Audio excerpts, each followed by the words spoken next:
troubled by the idle sounds of the day to day.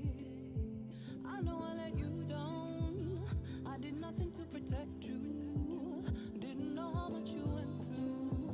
And now it's too late. I wish I did more to love you.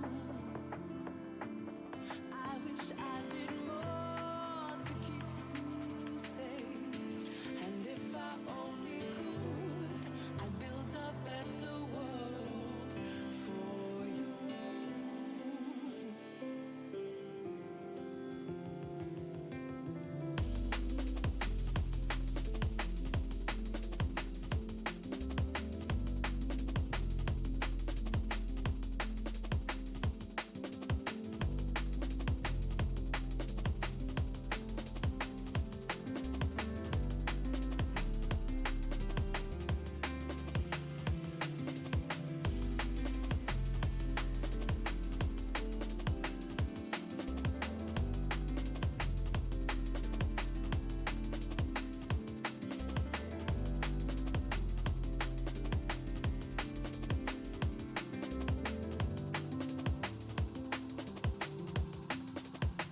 Weighs heavy on me now, thinking about all that you went through, doing anything to numb your way to an empty space, staring at the ceiling, trying to figure out a meaning, trying to buy into the feeling of a better place. I wish I did more to love you.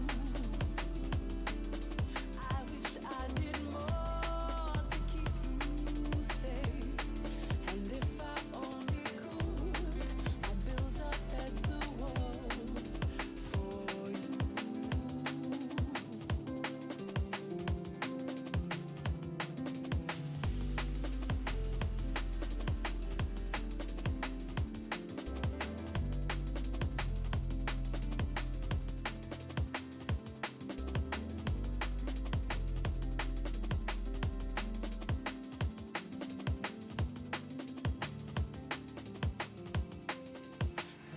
Because you are the only feeling that I know.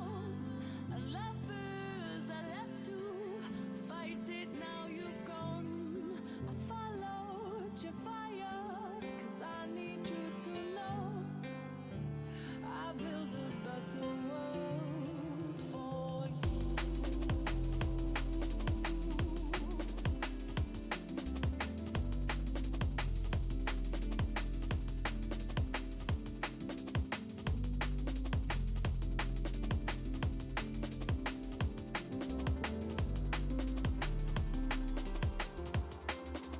I wish I did more to love you. I wish I did more to keep you safe.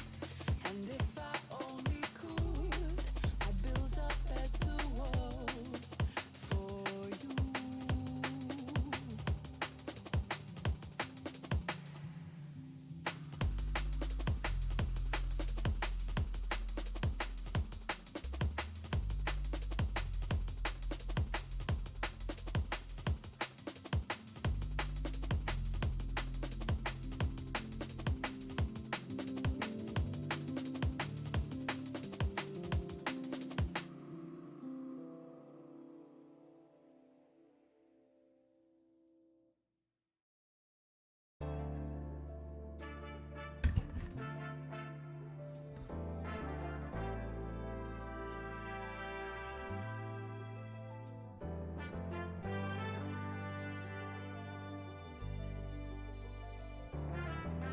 Hello, we live. Just need to do a few more little bits.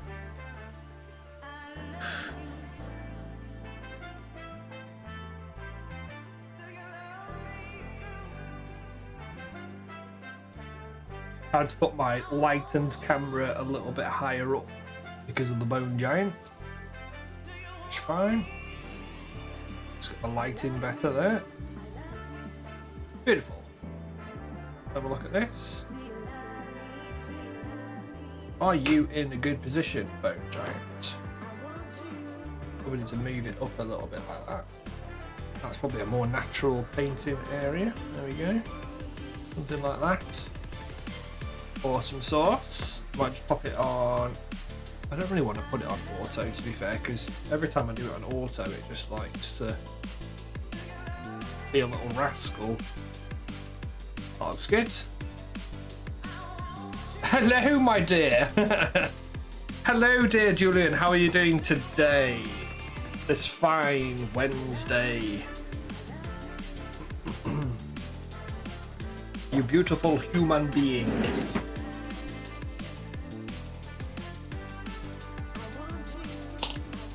All right. We're here with our Wednesday motivation. I'm just going to lean into that a little bit. Ow, I'm blushing. Ow. Hello, Sickbest. How you doing, brother? Welcome, welcome, welcome. Good to see you, my dude. How is life?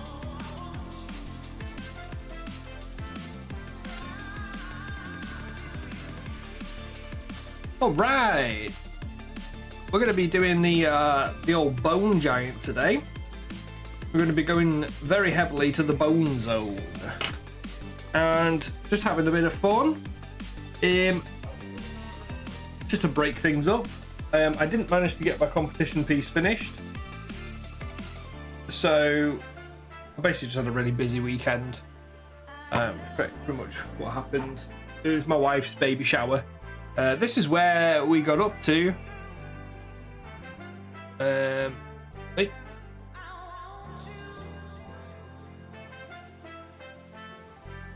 Where's a good? What's going to be best for that? Probably this one. I took the head off again. There's the head there. The bone zone. Welcome to the bone zone. You were gullibly simping like a slave. Too bad you were cool once. What? I've never been cool. I don't know what you're talking about. There you go. That's where we were up to with her. I was actually quite happy with how she was coming along. I will finish her. I promise. Well, I think I'll end up just doing it on the live streams or just enjoying the process and maybe doing it more as a just a practice piece to then take to scale model challenge. And see what happens, really. If you, I don't do ads. If you responded, not going to be extorted by ads if my phone number is standard. What? Who is this person? Okay.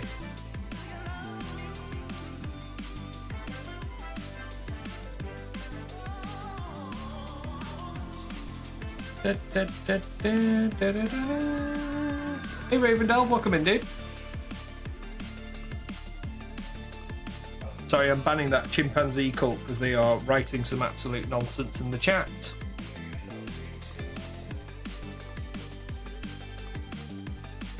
We ain't got time for that. Nobody got time for that. Welcome those of us who are watching on YouTubes. Remember all of the VODs, every single stream, once it's been uploaded, it's always on. Always on YouTube.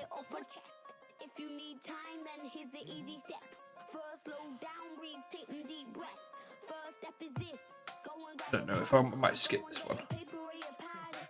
Bye. Okay, cool. Right.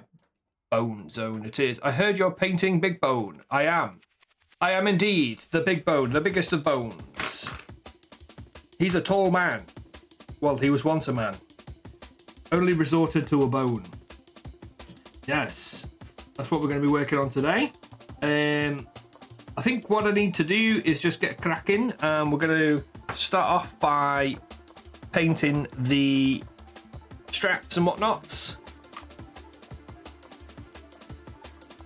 You heard correctly.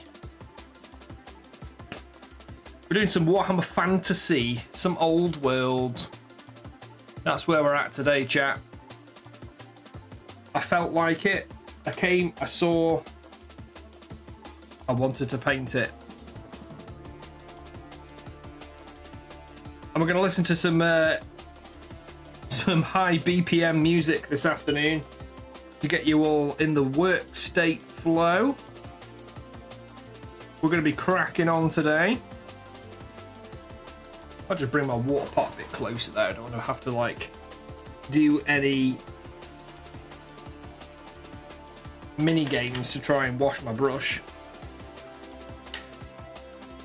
Right, rocking and rolling. So I've got some more gas bone and we're just going to go straight over. I want to get a more concrete, more solid base coat down of the more gas bone.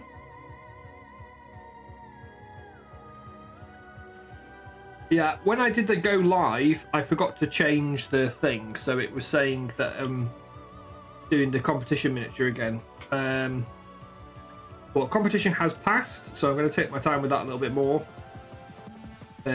Just wasn't able to get it. I haven't painted at all this weekend, other than a few little bits and bobs. I have met up with a new client as well. Oh, I need to read. I think I have a Shatterpoint game this evening, so Syncmaster's a happy bunny. Awesome sauce. Oh, we're getting some bot spam here, chat. We're getting some bots. We're getting some bots. Goodbye. A man appears. Welcome in, A7.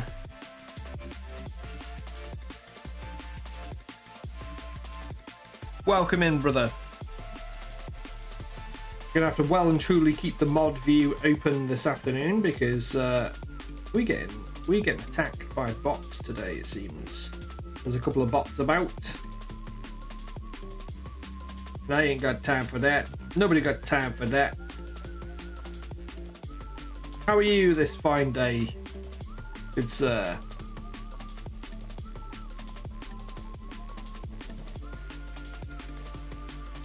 Of course, it's Whit Wednesday. Everybody who's just joining us, it is Whit Wednesday, and today is the day that you showcase everything that you've been working on. So if you want to post a picture of your latest project, we'd all love to see it. We're going to be doing a little wee showcase and popping up all of the pictures up on stream.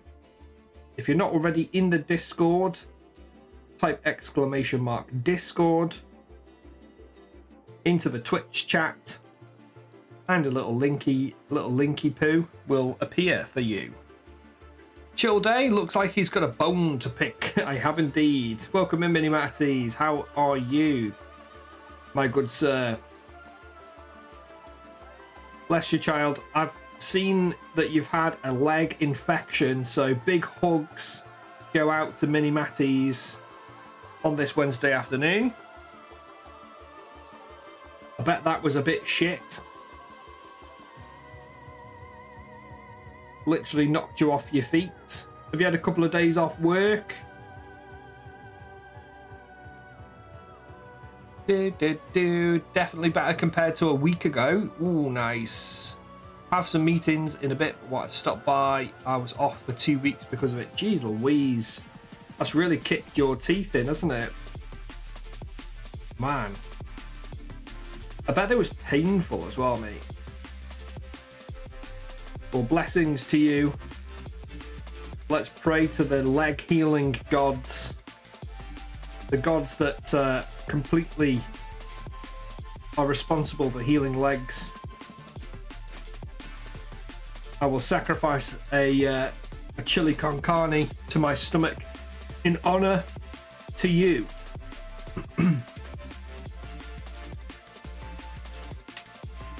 Standing up alone was struggle every time. Jesus.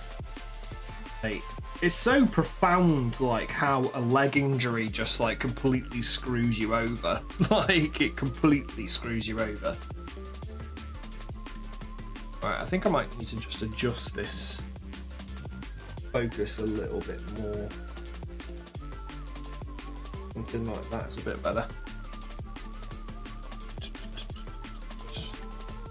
Luckily, the end is in sight. Hell yes.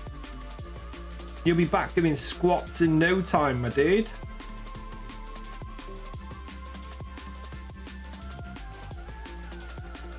You'll be back squatting more than your body weight in power.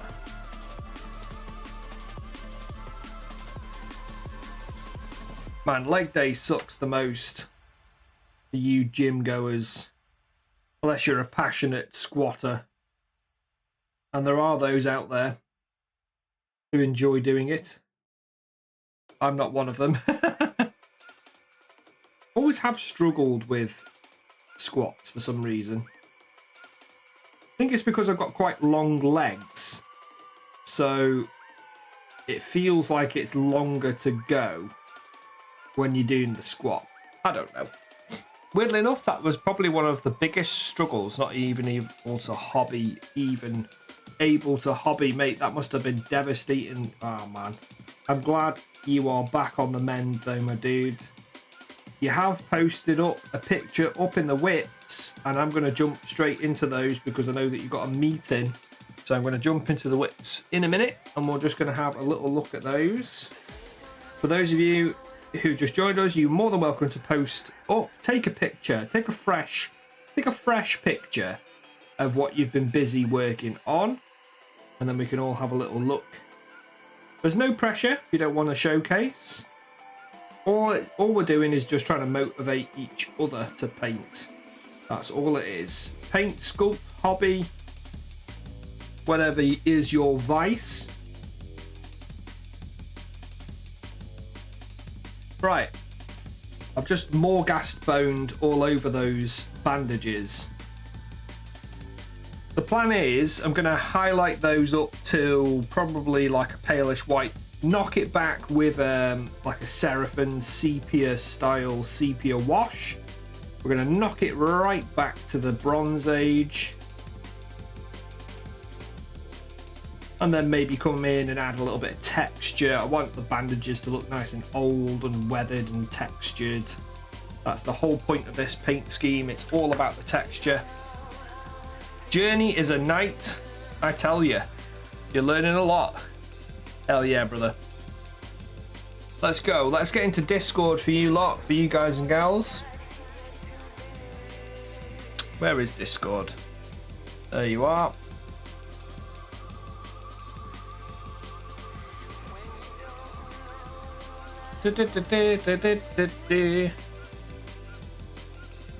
Mini Matties, so fucking beautiful. Here we go. You're getting a lot of love in the whip section, Mini Matties. Keep it up, man. Look at that, chat. Just look at the sheer magnificence that is this paint job. Oh my god. Mate, I'm loving it. I'm loving the shines. So, like, if you look back throughout all of the pictures that you've done, you can see the process. You can see all of the shining and like the developing of those. Oh man, like blending in all of those colors, blending in those tones. God damn. That is looking so tight. Tight as a tiger. Oof. Goodness me. Not many whips up in whips at the minute, chat. Come on, get your whips in. This, I'll just showcase A7 as well while you're here, mate. This is what A7's been working on. I think this is from last week, but still, I think he is very close to being finished on this bad boy. He's done an absolutely tremendous job. He's really pushed himself on this as well. I'm loving it to bits. Oh. Abso-bloody-lutely. Abso-bloody-lutely. Oh, Julian, there you go. Oh, my word. We've got the Santa's Goblin. Is this the OG official miniature from Games Workshop? Because that's looking fan-dabby-dozy, my dude. Fan-dabby-dozy. My Manitars are in there. Lovely, we'll get to them. I think they're in the finished pictures. Freehand the Warhammer boxes. Hell yeah. Hell yeah. This is looking sweet, my dude. Yeah. All the ones in the mouth. Fucking sick. Look at that. Look at that. Look at that. There you go. So he's put a little iconography and little bits of scribbling in gold text on there. I'm loving, like, when you see this, it's all like it's been cast through like a slightly ice yellow filter. And I do quite like that. And I think that's your style that's sort of coming out a little bit as well. Like highlighting into that ice yellow. It gives it quite a distinctive look and I love it. I love it a lot. I think I need to buy that paint as well. That ice yellow paint. Oof. Spicy. Very tight, my dude. Now, let's look at the finished projects from Silver Moon. There we go. So the Minotaurs that they've been working on over the last month, really, or have come to fruition.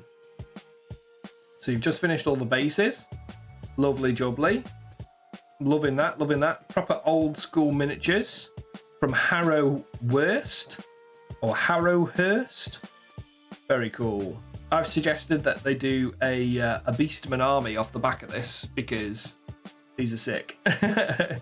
All you'd have to do is maybe put some like square to round base adapters or just stick them on with a little bit of MDF because nobody cares. Like just play with your miniatures, you know? Just want to play and enjoy yourselves.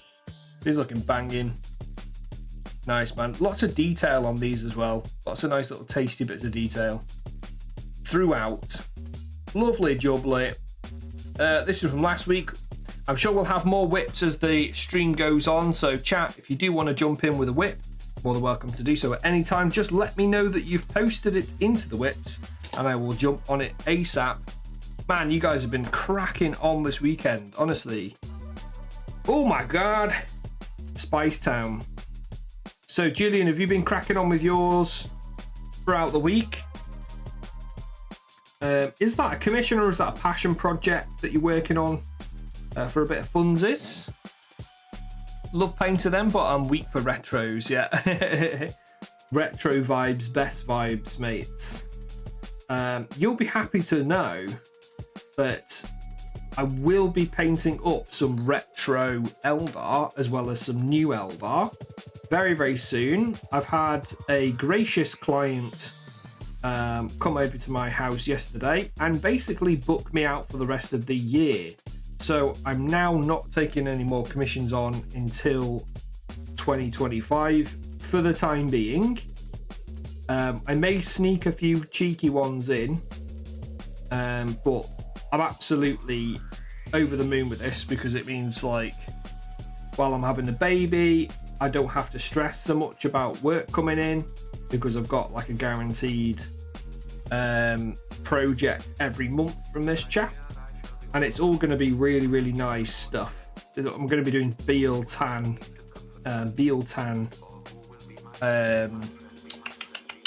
Eldar, so green, white, purples, some of my favourite colours, and we're all going to be painting them up to a high tier, so it's going to be real fun.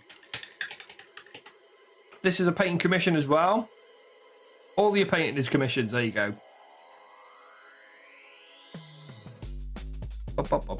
Yeah, my next thing will be Rumble Sam / Bushido, but they are at the table.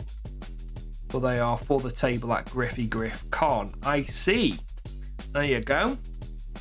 I will be asking chat like, what's going on? Are you guys going to try and get down to GriffCon this year? I know we put a wee little post up into the Discord. Little poll up into Discord. Some people have seen it, some people have answered, so roughly we know that about 5 people from this community are going to GriffCon so far. I'm just sort of weighing up whether I'm able to go this year, talking it through. One of my friends has offered for me to stay at their house, but it would be me and the wife and the baby probably. But we'll have to see how we get on. Like the wife may not come because like we don't know how things are going to happen after baby's born, right? You never know. You can never plan for these things because plans never see contact with the enemy, as the famous saying goes. SMC, I'm definitely going to be, mate. I am all about trying to get down to SMC this year. I'm going to be about getting down to SMC this year. I've already told the wife, and we're probably both going to try and go. And it'll be like a family trip. So I think the bus that I've been painting, I might as well finish that off, and I'll bring that. And then the special project, which I want to talk about, basically been trying to get hot. Well, life has been busy, and me and Mini Matties might be getting together to have a little chat about learning to display paint, competitions and the like for a cheeky little podcast. So we'll see how that transpires. I've not managed to get hold of you. Well, I've been so busy myself. You've been completely ill and off your feet, literally. So maybe we can try and arrange something for this week or next when you're feeling a bit better, my dude. But we should have a chat, and then I'm going to reveal what I'm going to be painting up for SMC on that stream or podcast. And I think I want to do it as like maybe like a monthly sort of check-in kind of thing, see how I'm getting on with the project, have a little natter. We'll get different guests on. We'll see if we can get Mini Matties on multiple times, possibly. We'll see. I'll have a chat with him first, see how we get on. We did used to do the Round the Painting Table podcast on the YouTube, on the Squidzilla YouTube. But that has not happened for a while now. I think I did do one with Merlin Miniatures. Oh, that was ages ago now. I think it was midway through 2023. So it's just trying to get time, isn't it? Depending on the day, I should be able to join multiple times. Hell yeah. Yeah, we'll sort it. If we just do it as like a once a month thing, then and then we can ask people to join in as well who have an interest in learning display painting and like to join us on the journey. Maybe we can get a couple of pros in to give us a bit of advice. Let's see how that would go, but maybe we can. That might be something. I mean, there's no harm in asking, is there? No harm in asking. We can chat. Yeah, no worries, dude. No worries at all. I'm going to be working late pretty much every evening this week. So if you're free in any of the evenings, I can just hop into Discord and we can have a little natter. I'll ask Julian actually while he's here. Julian, would you like to jump onto the Round the Painting Table or the Painting Table podcast? You can maybe rename it. And talk about display painting a little bit. And see if you want to join us on that one for a special guest. This is how podcasts start. You just got to ask. No harm in asking.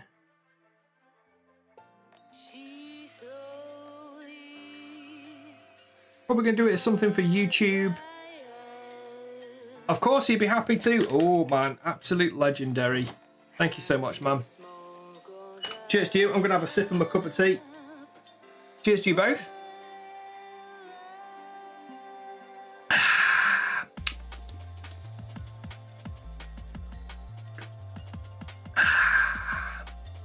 Let's catch up with chat.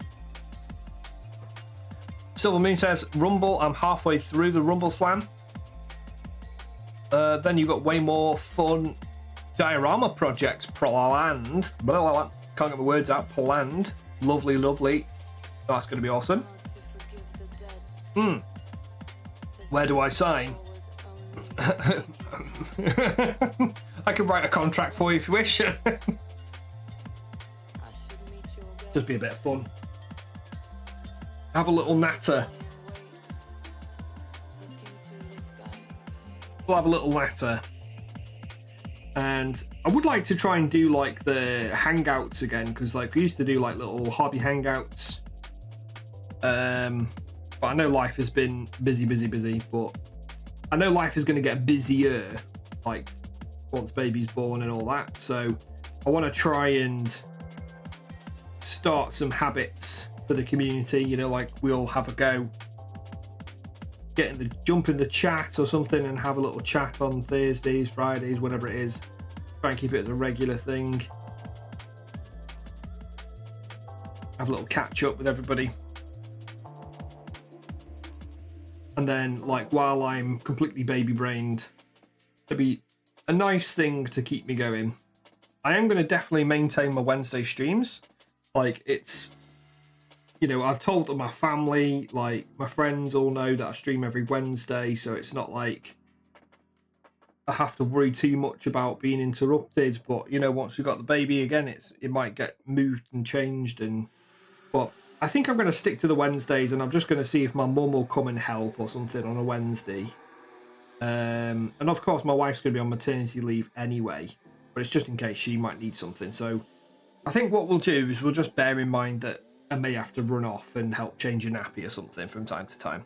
I think that's about it. So that's not going to be too bad. We should be able to maintain the streams as much as possible.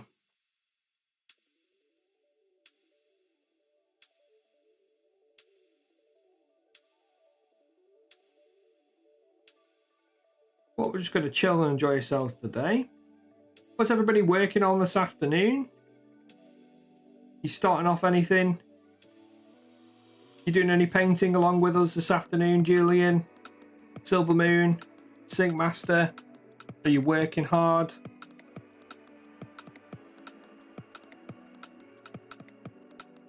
Everybody else in chat?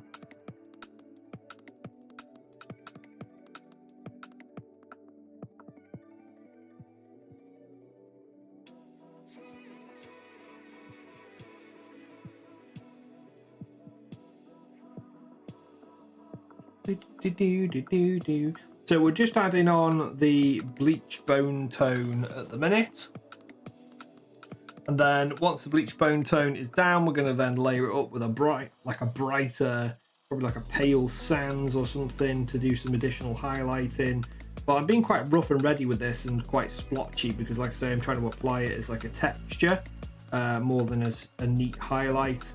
So because we're going to get that deep sepia filter over the top, get everything all nice and mucky. I'm brainstorming what colour to do the squig. Didn't plan ahead. Hey, let's have a little look at your colour palette. Any suggestions, chat? What colour Julian should paint his squig?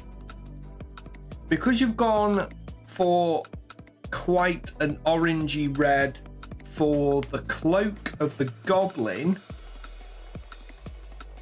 normally I would say go like a traditional red squig colour, but because you've already got that red and stuff on the top of the model, I'd maybe go for something outlandish like purple. Planning's for losers, yeah. Yeah, that's it, man. Can't make it red since the goblin's already dressed in red. There you go. Yeah. Got to keep the Christmas vibe. Yeah, I mean, you've got some purple in there already. You could do a green squig. You could like reverse the colours and have a green squig, or like maybe a red brownish green. That'd be quite interesting.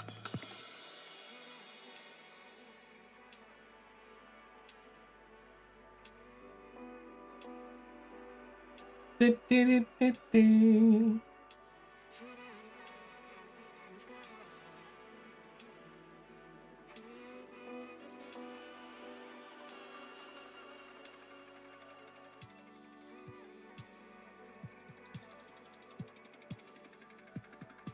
like I should have maybe like trimmed this green stuff off a little bit here. Might just remove that bit that I added. Don't know if it's looking that good or not.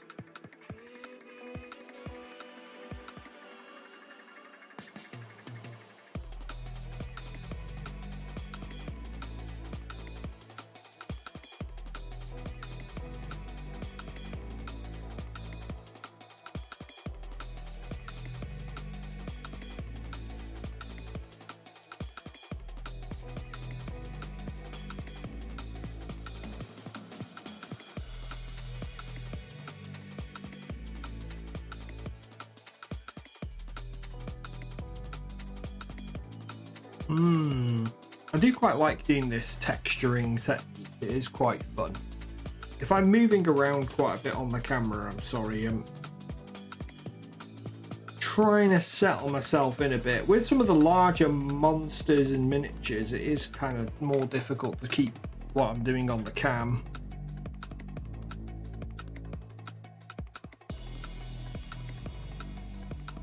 And when I was painting the bust, I did a bit of painting on the bust after last Wednesday's stream, and I kind of realised that it is much easier to paint off camera than it is on camera, which you kind of forget sometimes. It is a lot easier to paint off camera just because you can get to the angles, you can see what you're doing, you can move the miniature more to get it in line with the brush.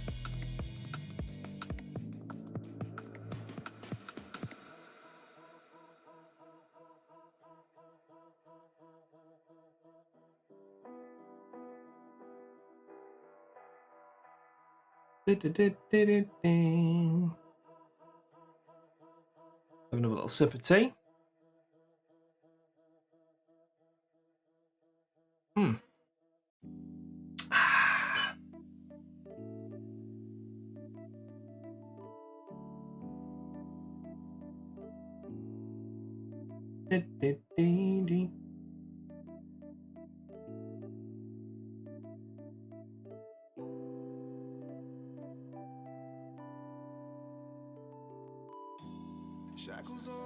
Zoomies. That's going to be hard to redeem. Stretch as well. Oh. Ah. UK Ravendale, how are you doing, man?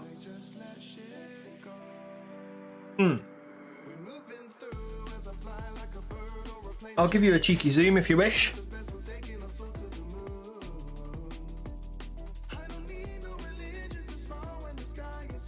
Working, so having fun. What do you do anyway, Raven?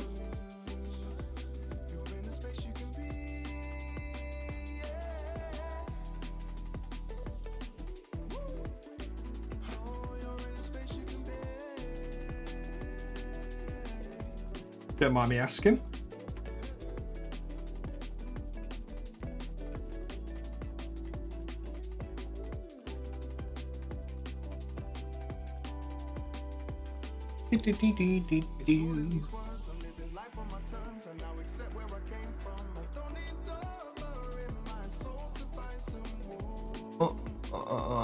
Just changed into a different campaign. I'm now customer support for a different company. Ah, you changed your theatre. Is it more interesting, more fun? Or is it same old, same old?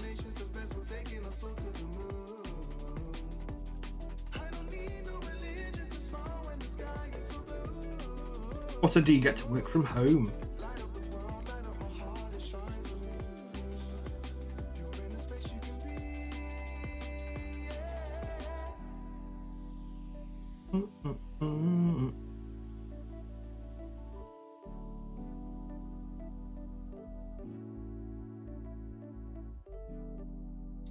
Just it's more financial, right?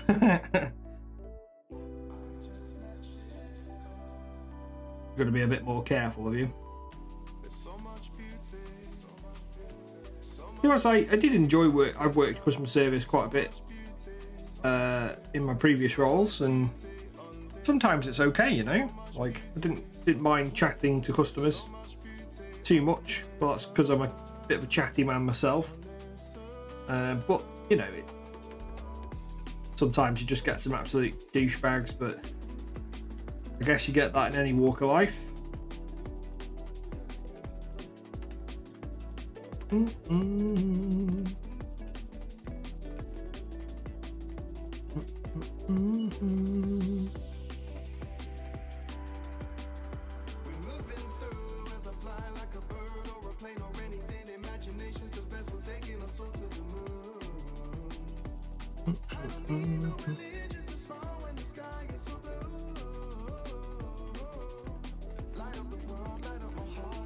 Be a bit more aggressive with some of this texturing now. I think it will pay dividends once the wash is down and you'll start seeing a little bit of a tonal difference on the shade. Just a way of quickly achieving the effect.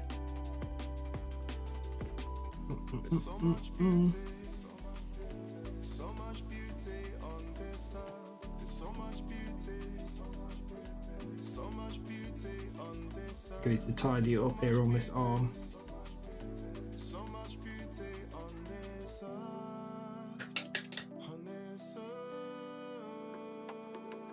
I'll zoom out, super zoom a little bit, just because I want to try and keep it on camera as much as we can.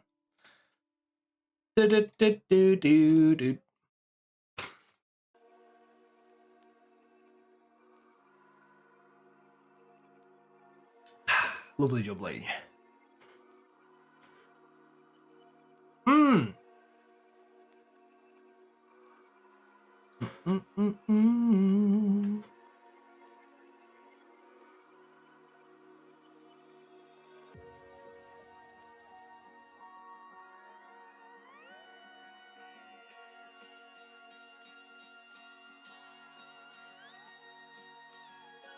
A bit brighter towards the top.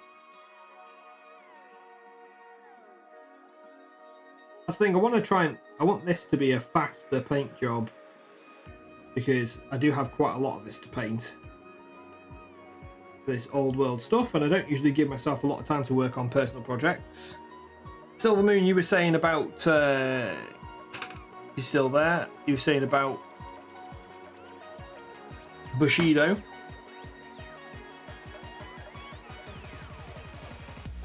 And I do have a Bushido team to work on, which I've not given myself the opportunity to work on just yet.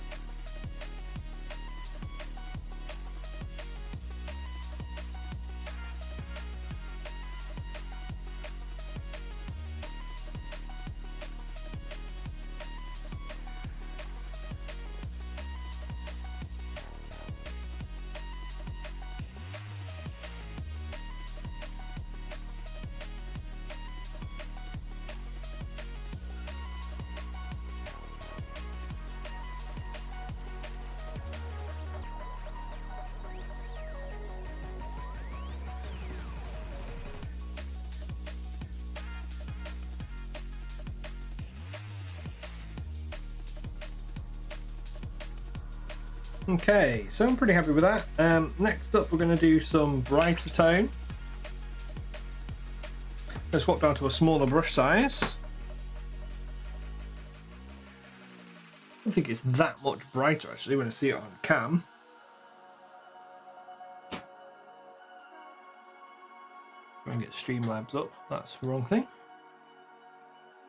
It only looks marginally brighter. What can we do? I think I do have some scale 75 that's brighter than that, but it's still an off-white. This is why I kind of want to buy ice yellow, because it's a really nice bright colour. To be fair, I might just have some kicking about somewhere that I've not noticed. There we go. Right, we've got this one here. Mojave. How's that? Yeah, Mojave's a little bit brighter than Pale Sands. Might just mix those two together. See what we get. Pale Sands is brighter than Screaming Skull, for sure.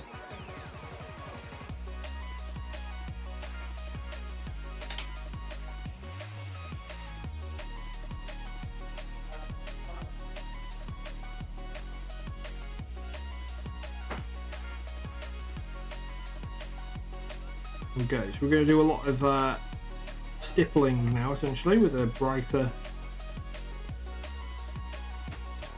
with this brighter tone.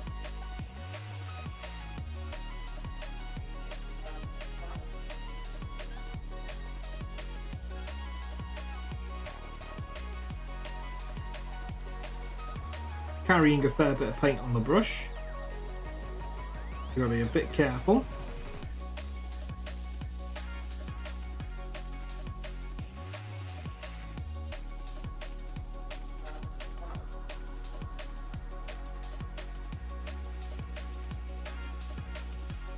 I'm doing that with a nice dollop of paint on the brush just because I'm using quite a thin brush here.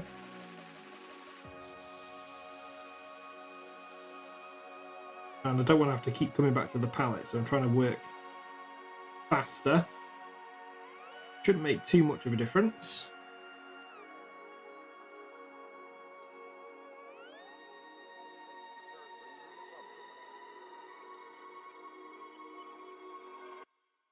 To be fair, we might end up doing this again, following the... once we put the filter over it.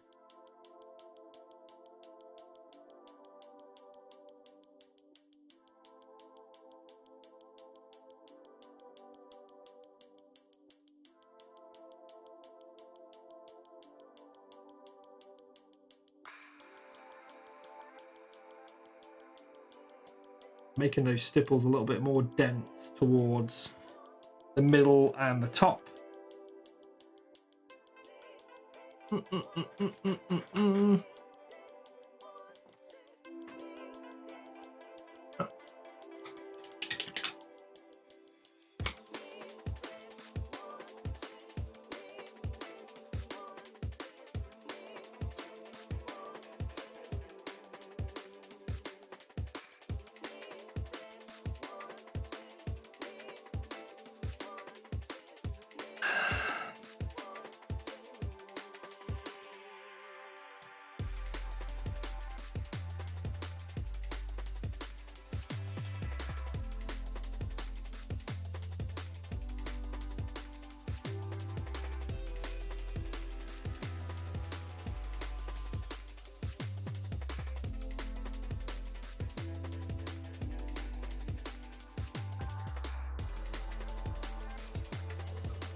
We're just going to chill and just get into things today. Enjoy the process.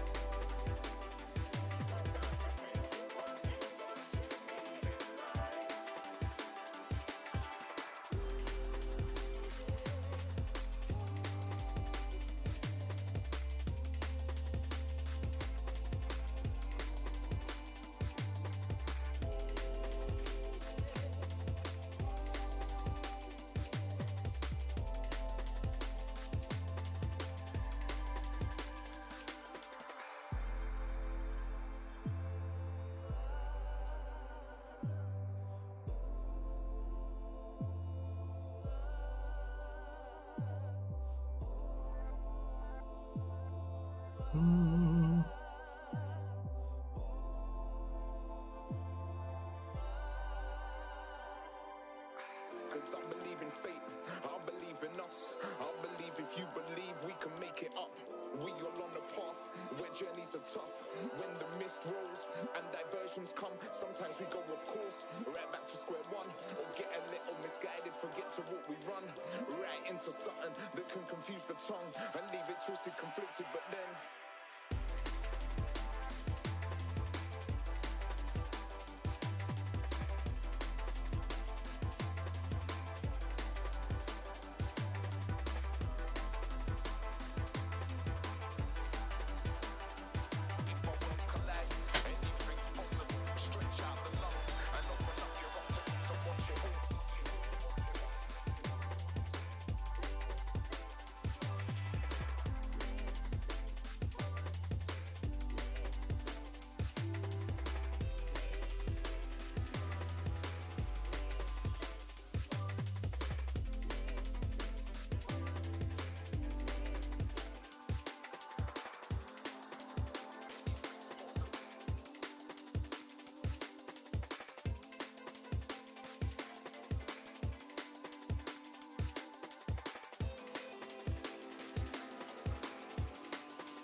Bit on the hand.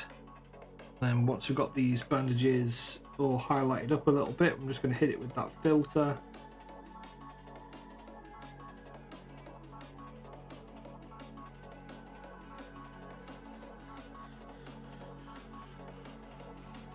I get a little bit like orange and red into the bandages as well.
Hey.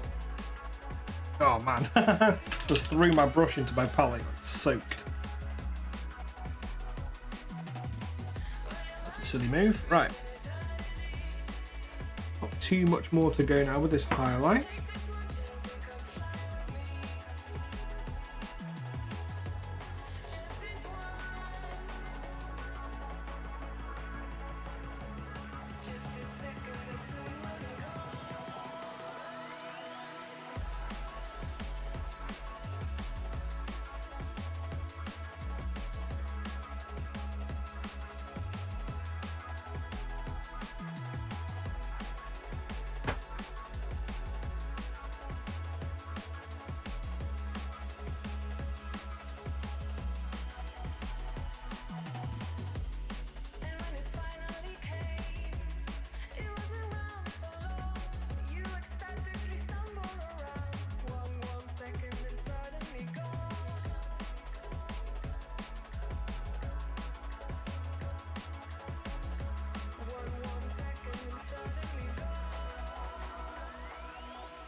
Ooh. Go on here, loads of water's run into that gap.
All right, I think we're pretty much there. I'm gonna put that filter ready, and we'll go over that.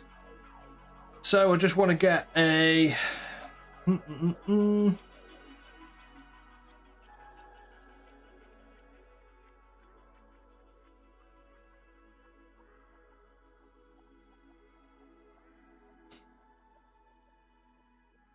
Sorry, distracted momentarily. Right.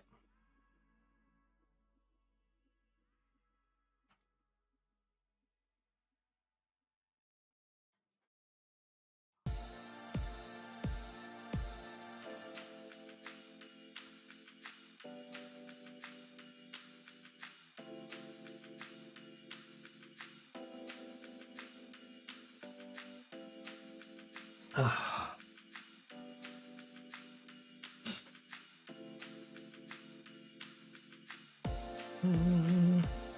been on my way down.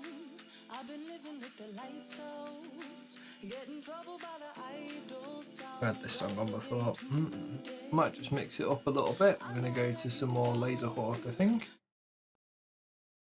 Let's go a bit synthy. A bit more chilled. And...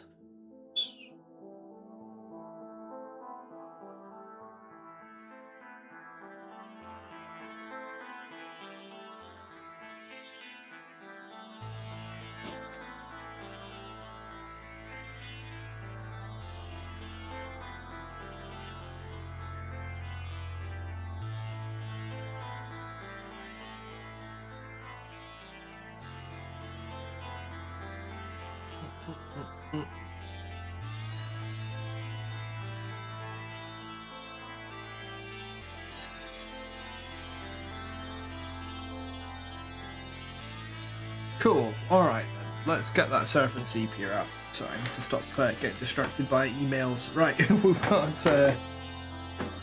stuff to do, so let's work on those. I think the wash should already be on my desk somewhere, so let's find that.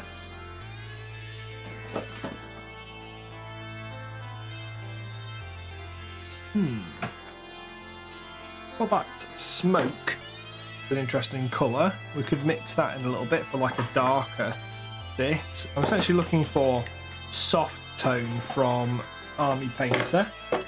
I did have some Seraphim sepia somewhere as well, the official GW tone. I've also got some Agrax we could potentially use, but I want something a bit softer. Okay, actually we found it. Skeleton Horde will do very nicely for this. Skeleton Horde is kind of the perfect tone to go over the top of this now. I may thin it down a little bit, but with using it before, it's actually worked quite well over the top. Let's just do the back of his leg.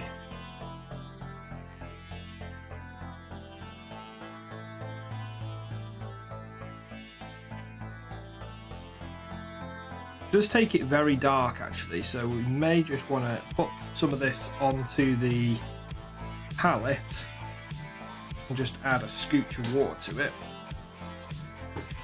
Technical term, a scooch of water.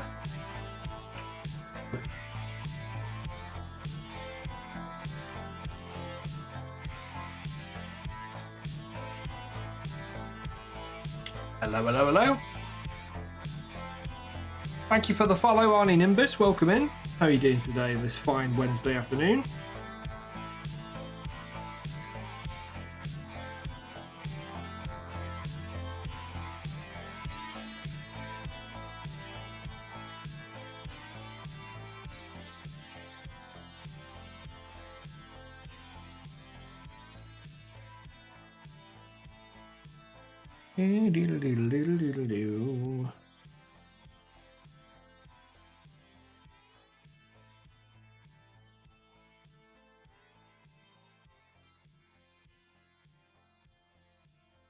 This the Redgrass game's like paint handle isn't quite gripping the base as much as I'd like it to.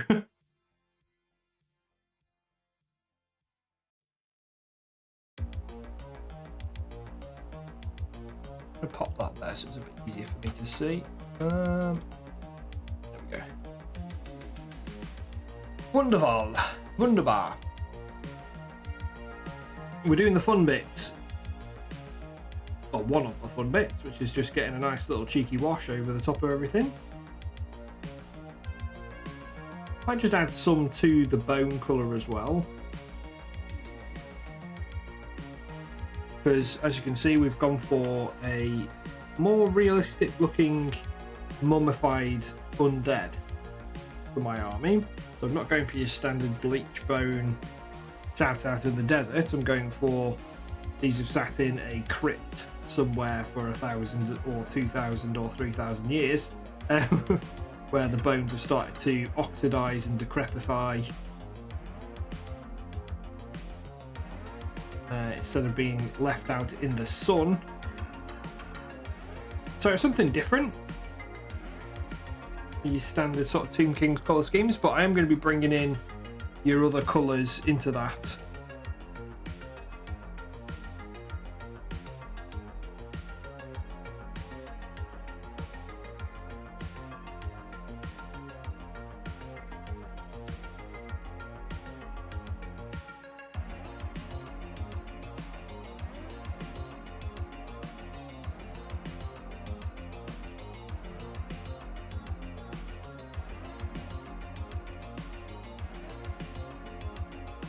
This skeleton horde just thinned out slightly, just adding a nice like old mottled bandage colour to them.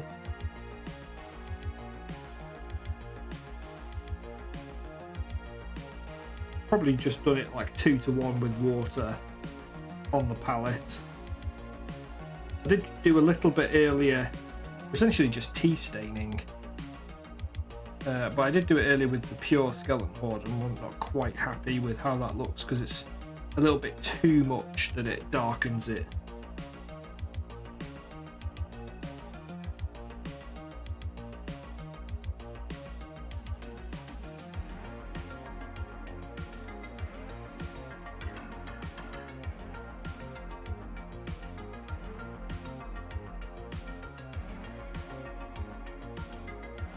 I think with the bandages being this tone as well, it sort of brings the model back towards what you'd expect the Tomb Kings to look like. And then look at it, and then it's got like a charred, oxidized, blackened bone underneath that bandage.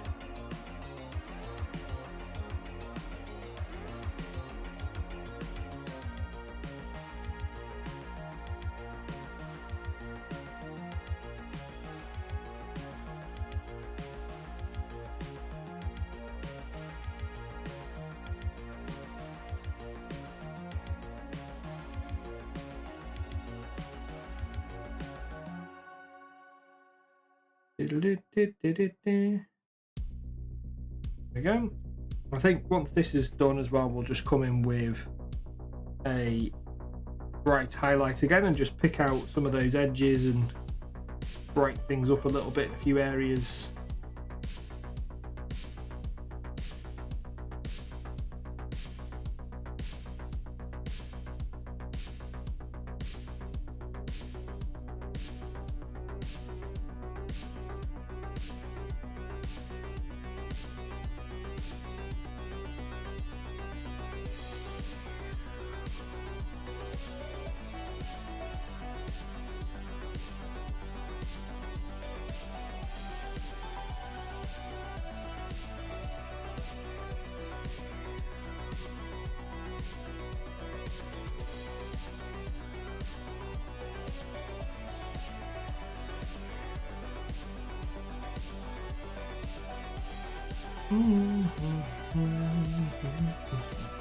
Add a little bit to the bone on the skull as well.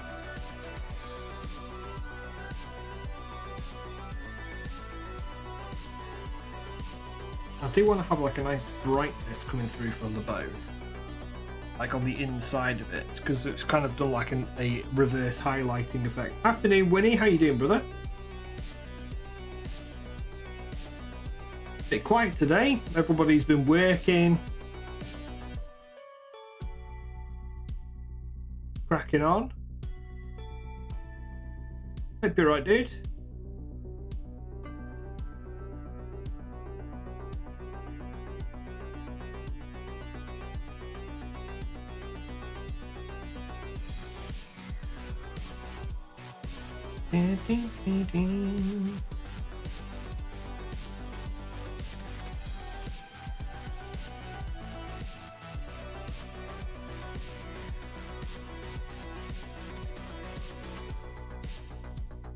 Happy with these with the bandages already.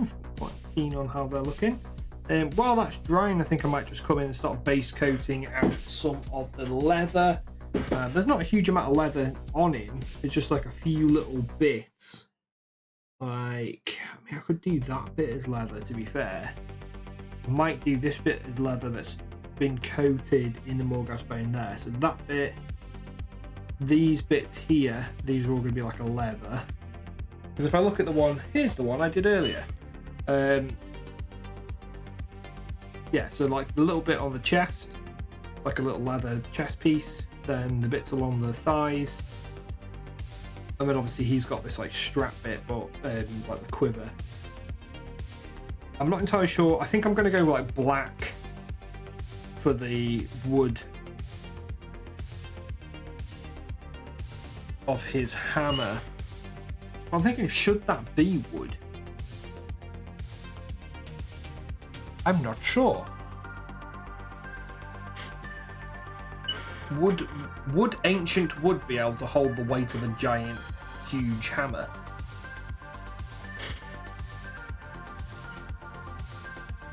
I am unsure.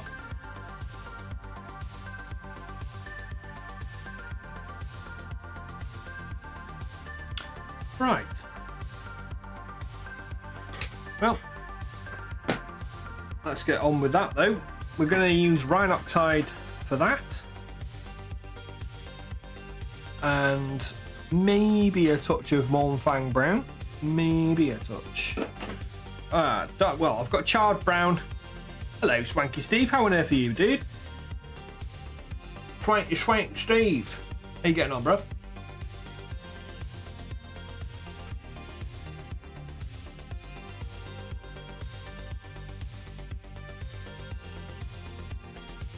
Quick Wednesdays all, guys. If you want to post up any of your current work in progress projects you want to share with the group, more than welcome to do so. I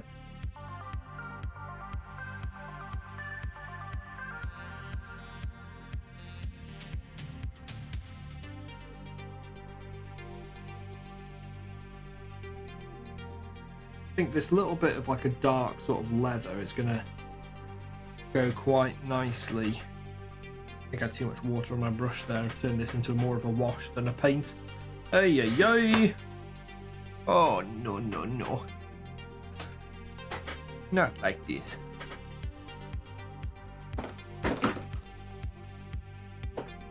See if I can see rhinoxide anywhere. No.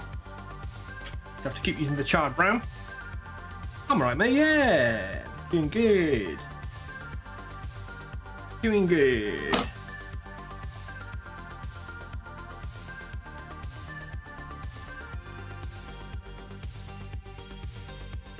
I do have some commissions to work on, but I was like, no, I'm not going to work on them on the stream.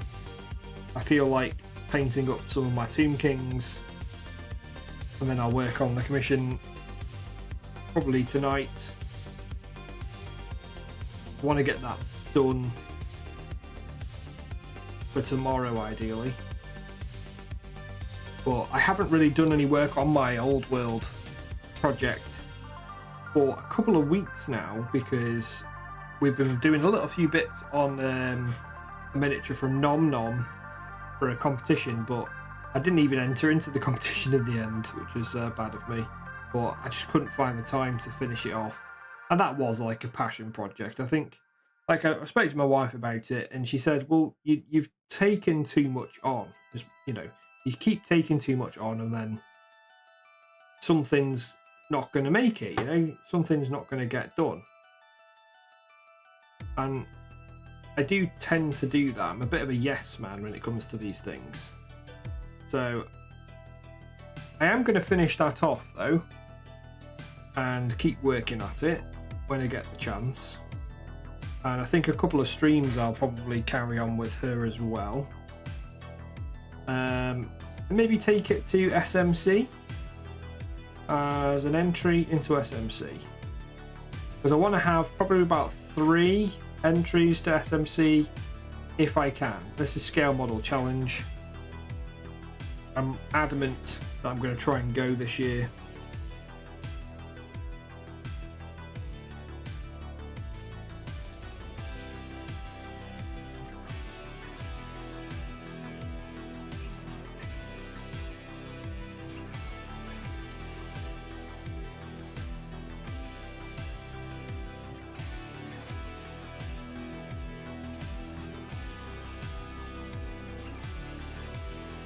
I've kind of always wanted to have a go at this style of painting.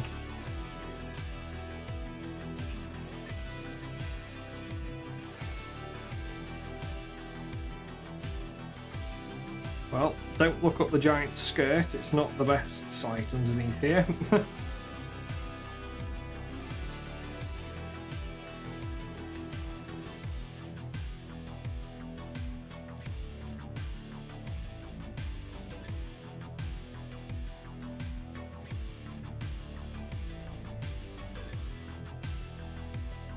Why don't you grip to this painting handle? Please, pretty please, grip to the painting handle.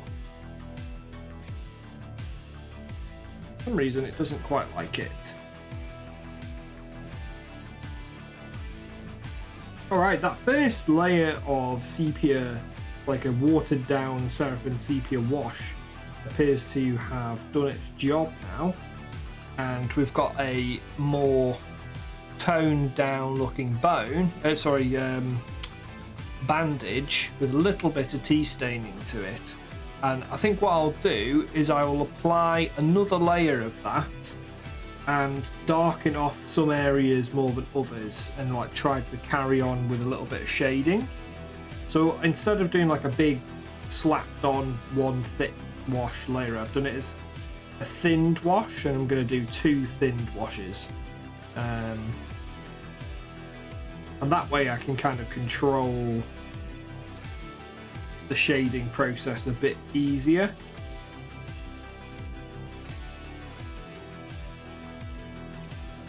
Kind of like throwing a glazed tint over it rather than a wash. This guy's got like a rope thing around his belly as well. I wonder what colour we can do that in.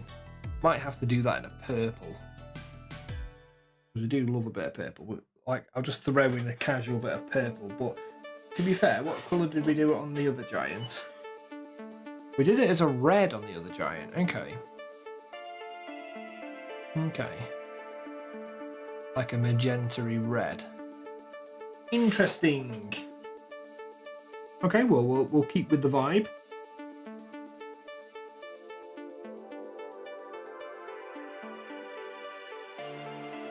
That was that I did like a test piece for the colour scheme with that first bone giant with great bow, but there is no rules for the bone giant with great bow in old worlds, unfortunately, so that has basically just turned into a test piece, which is fine. I enjoyed painting it.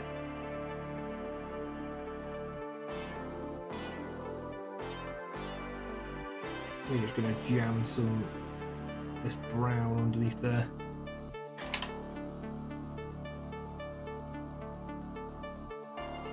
There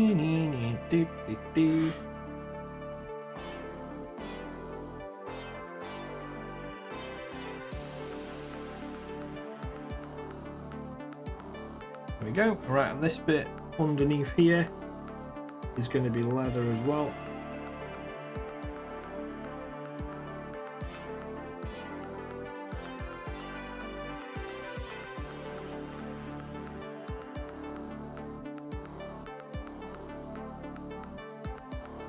I feel like I might do some freehand as well on these. Perhaps on maybe like do some inscriptions or something on like some of the bandages, as if they've been like wrapped in like blessed bandages and stuff like that when they do the embalming process. That'd be quite interesting.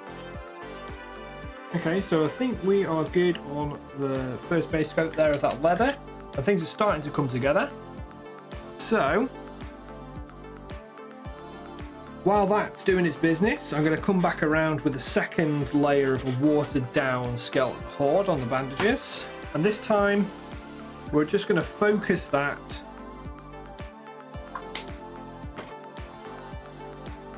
onto the lower areas of each sort of bandage bit. I want to make sure that this is kind of a one-to-one skeleton horde with water, not contrast medium, with water, because I'm trying to turn it into more of a heavier wash. So here we go. So we're just going to try and bring this in more towards the bottoms of bits of the bandage, like dot it on in a place or two as well, and that's going to hopefully add that sort of mottled kind of aged look. Oh, got a bit of cheeky bit of brown there. Try and get rid of that. There we go. And like on the underside of here, for example, just going to apply it as another layer to the underside, so that there's more of a light and a shadow part. Basically, with this paint scheme, I want to do. I'm not painting up the speed painted Tomb King army. You know, if you want to see that, go anywhere to see that. You know, what I'm doing is something that's in the middle, something that's going to be. I'm putting a bit more time into. I'm practicing doing texture rather than like finish. And I want it to look nice and old and decrepit, and practice weathering and texturing and things like this throughout the model. Have some nice highlights in there, so like, you know, certain things like the bone giant, the big creatures, the characters, they're going to have like nice highlighting and look a bit more suave than your casual skeleton. You've been looking for so long and you missed many pocket monsters. You did indeed. Welcome back, dude. We're all so quiet without you.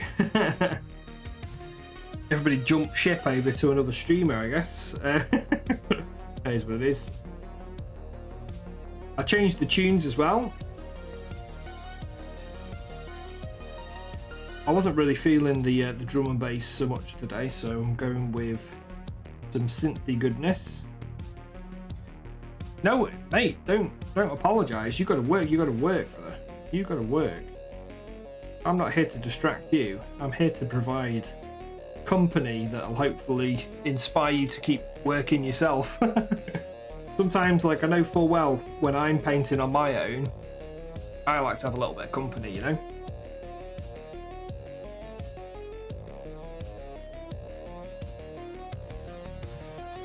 Pretty much why I started streaming in the first place.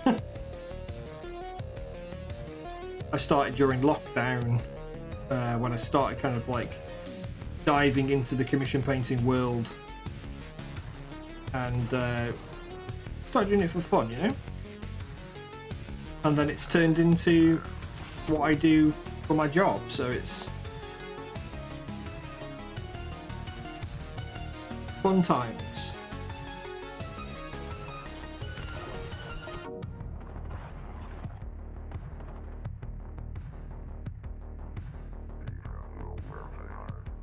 Let's get a little bit more of this on the underside area there. There we go, we're starting to get somewhere now with the shading. I keep listening. Also, feel free to DM me at the end of your stream, tell you about that podcast. No worries, brother. Yeah, no worries. I mean, I can tell you about it now. Yeah, I have a YouTube channel. I did first start with painting podcast with some friends, and you know, over time it sort of devolved and it was hard to get everybody together and blah blah blah, so I kind of just stopped doing it. So I would like to re-energize and reinvigorate it and start it all again, but make it more about a journey for display painting, because that's kind of where I want to go with my painting. Like I'd like to enter into some competitions this year, so it's going to be talking about that, talking about like recent painting that we've done. It's called the Painting Table Podcast, or Around the Painting Table Podcast. I might just change it to just the Painting Table Podcast. Double check that nobody else has got that one. And just have it as like a casual chat where we can, you know, offer up talking about what we're doing, what projects we're working on, tips and tricks for the audience as we've learnt them, you know, because we're all learning as we go. I want to talk about in the first new version, like the new season, shall we call it. I want to talk about if we've been on any painting courses and how they've changed the way we see painting and what we've learned from them. There's stuff like that, basically. So yeah, quite a lot of things to go over. I'd like to see if we can get a couple of guests on as well at some point. Just kind of like put some effort into it and try and make it into a nice podcast again. There we go. But something a little bit more different, you know?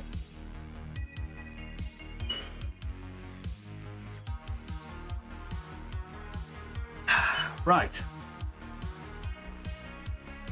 Thank you very much for the subscription there, Malk, I think. Malk on YouTube. Welcome in, welcome in. The YouTubes.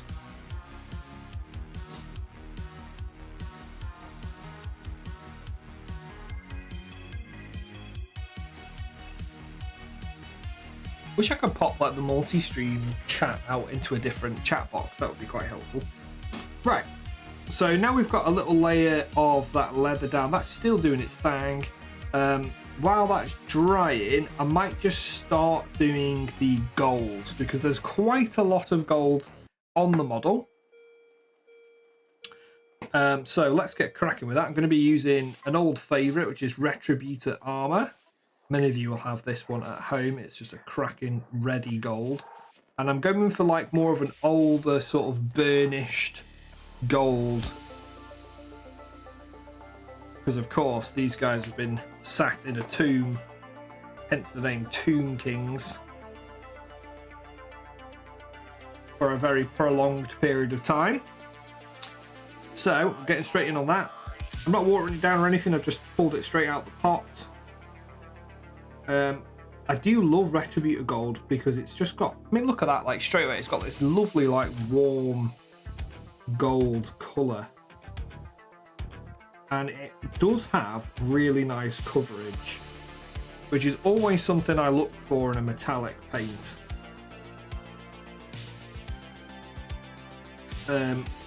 Because the less time you have to spend doing multiple coats, the better when it comes to metallics.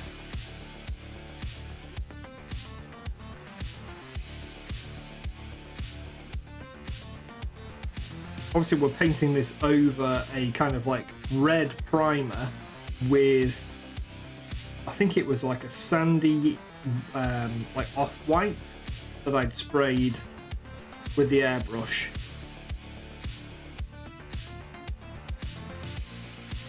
Just to sort of lighten up some areas, and I'd used it as a base coat for the bones themselves, which I then painted like the dark colours over the top to get that sort of aged mummy colour. Hello there, chicken sandwich. How you doing, brother? Welcome in, my dude.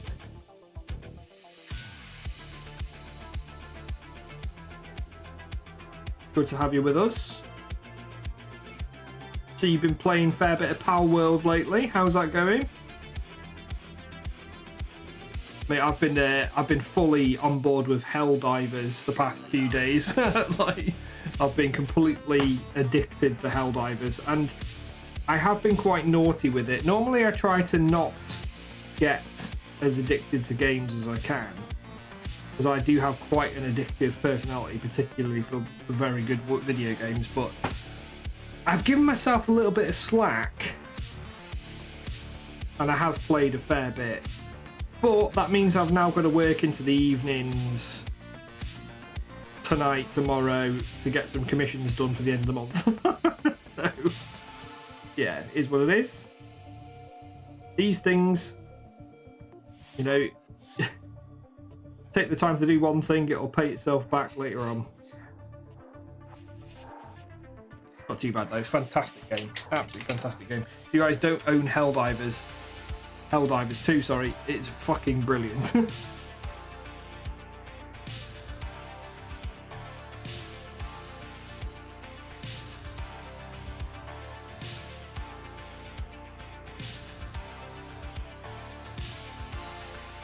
It's kind of like 40k meets Starship Troopers.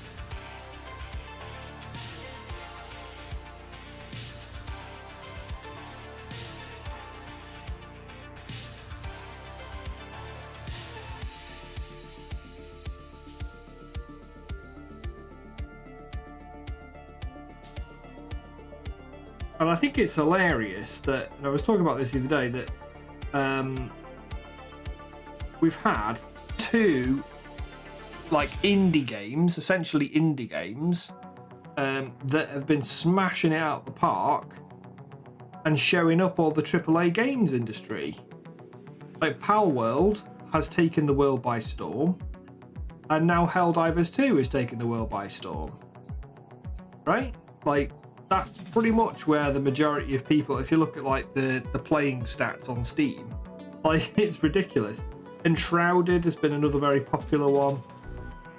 I know Skull and Bones has just come out soon, Master. How are you finding that? I do love me a bit of Sea of Thieves, but Skull and Bones hasn't really sort of pulled me in at all.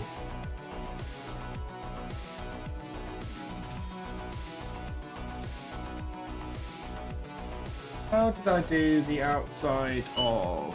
Oh, I did that gold as well, okay. Checking which bits I did gold and what I didn't do gold. So this bit here is gold. What's the backdrop? Oh, it's red, okay. Heretical nonsense.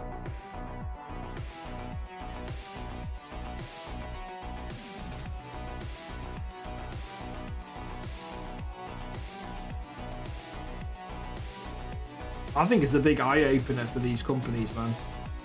And I really hope that Pokemon like actually pays some attention and makes something better, you know? Make something that we want to play as the consumer.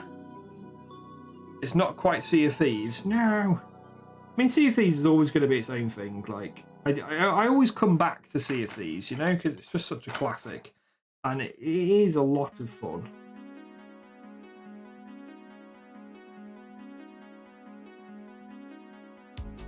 A little bloody brush hair or something there. Get lost. There we go.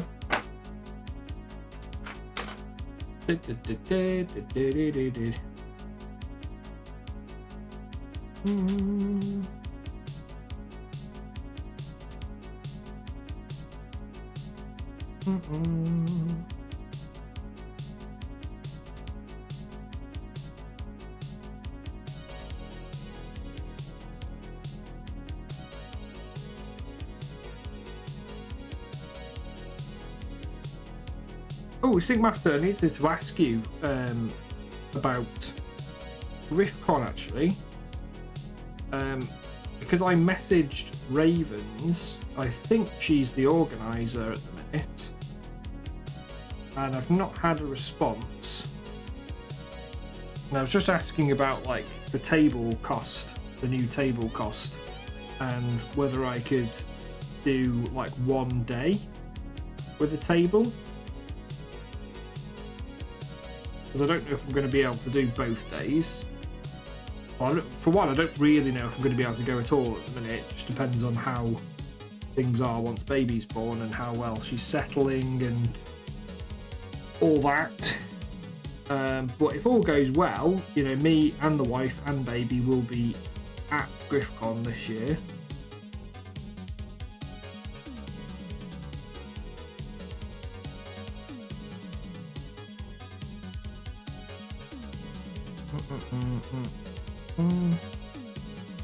Yeah, I don't know if you've heard anything on the grapevine, any news.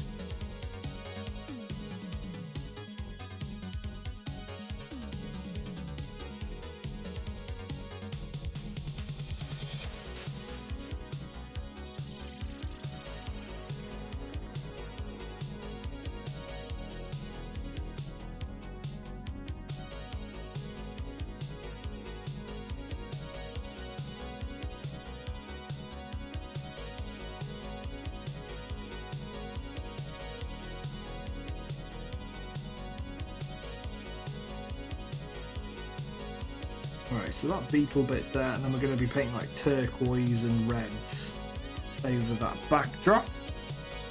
I'm not 100% on who is doing what. I messaged her yesterday. It said she was online.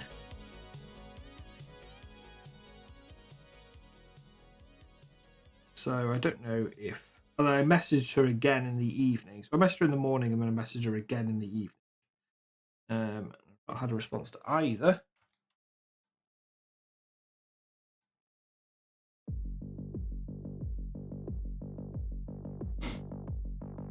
Hasn't been well recently. Oh, bless her. Okay, well, I'll be patient. It's had me a little bit worried, that was all.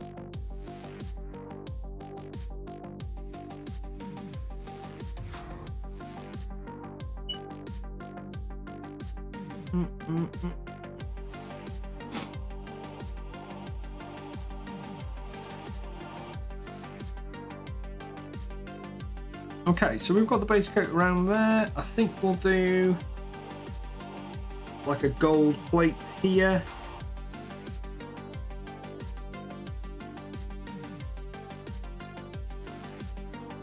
Attaching the stone. Plenty of gold on this model.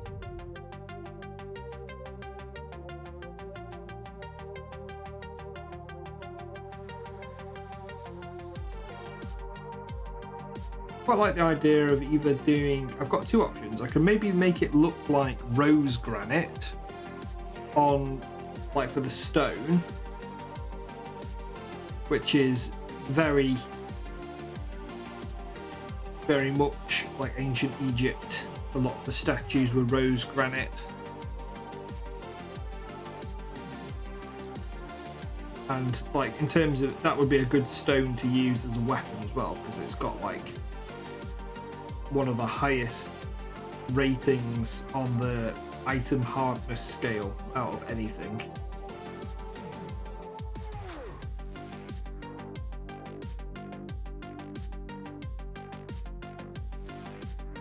And then we can do, if we do that, and then we'll do like more of a black wood for the staff. We could do it full gold, to be fair.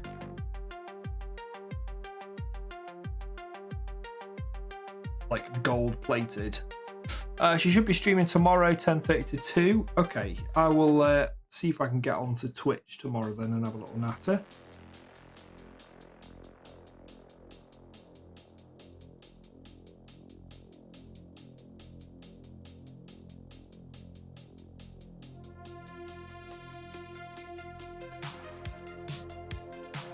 My mate Jack Edwards has said I can stay at his with the wife, so me and the wife and baby can stay at his house potentially.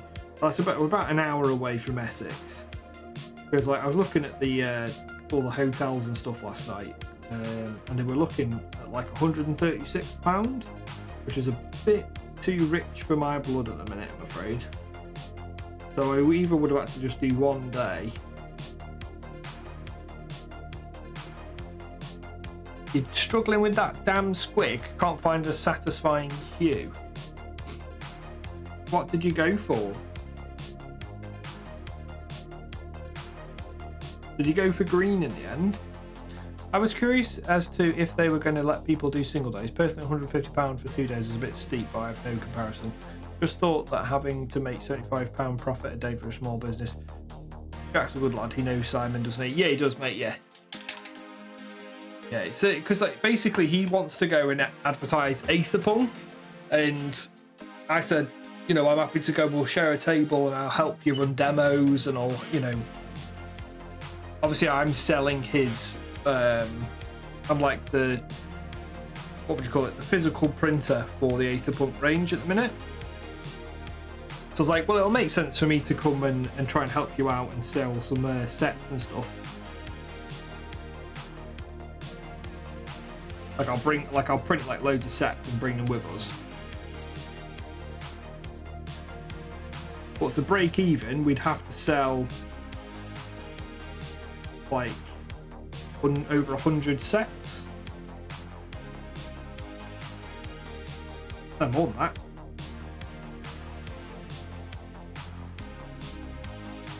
Which is probably not going to happen.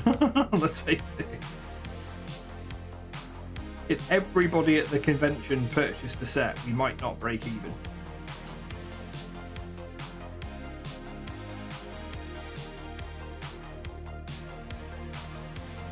Obviously, the exposure of going and introducing a new game to people is quite important as well. But like the aspects from GriffCon that I was interested in was like meeting everybody and seeing people, and you know, because I didn't get to go and see anybody last year. So, and I don't need to have a stand to do that.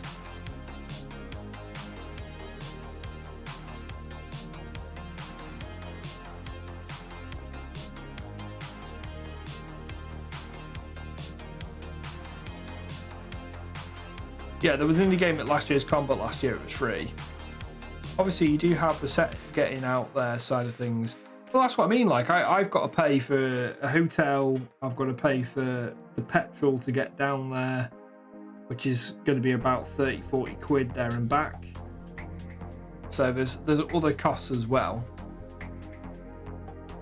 Then food and stuff while I'm down there.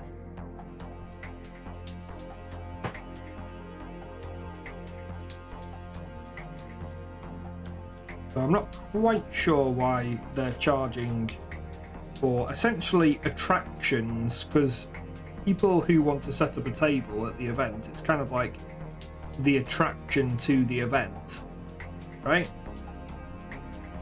If you can see it like that. Like, meeting people is one of the reasons we're going in the first place.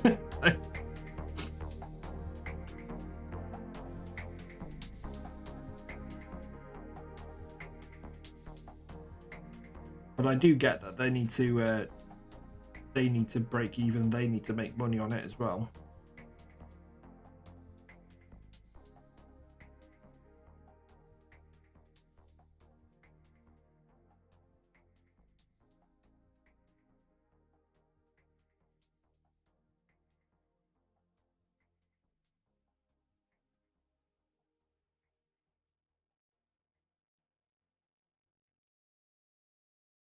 This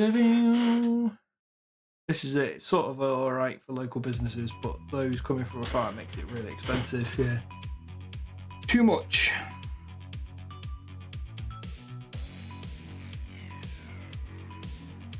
Yeah, it's just making me think that this year there won't be really any traders going.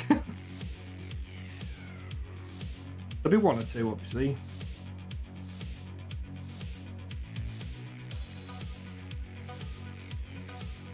Like, I doubt any of the like YouTubers, Twitch streamers, any of them will fork out for one.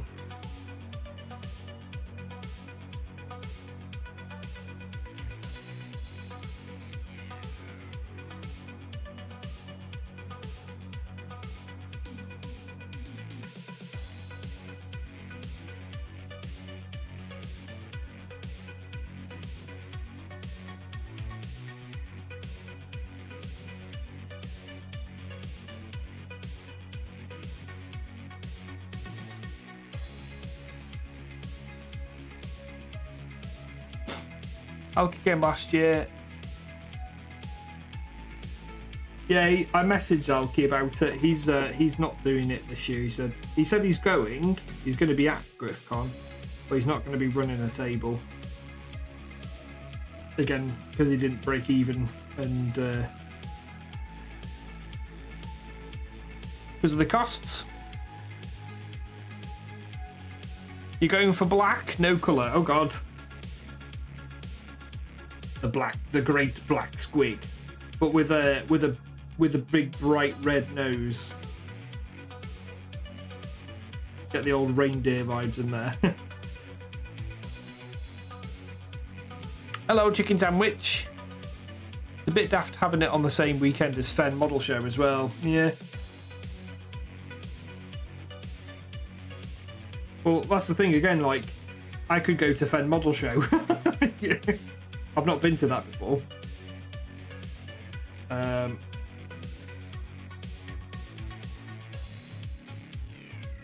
And I probably will have a entry if I keep working at my bust.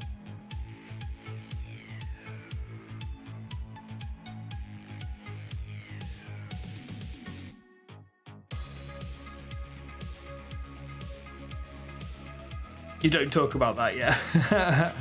New phone, Twitch app was being dodged. Wee. I'll think about that red nose. Do it. Ding, ding, ding, ding.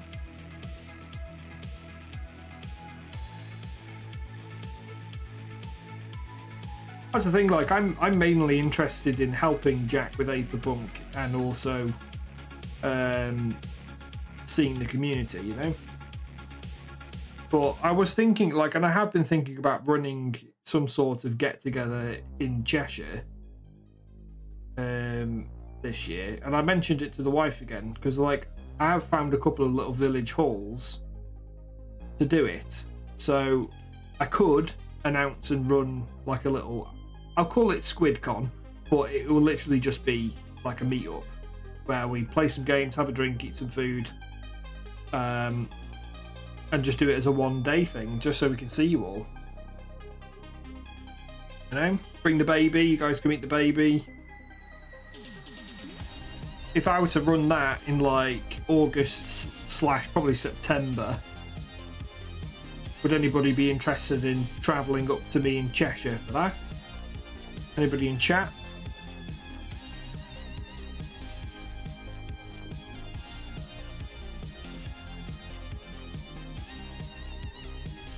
I know it's a big trek for you guys to come the other way.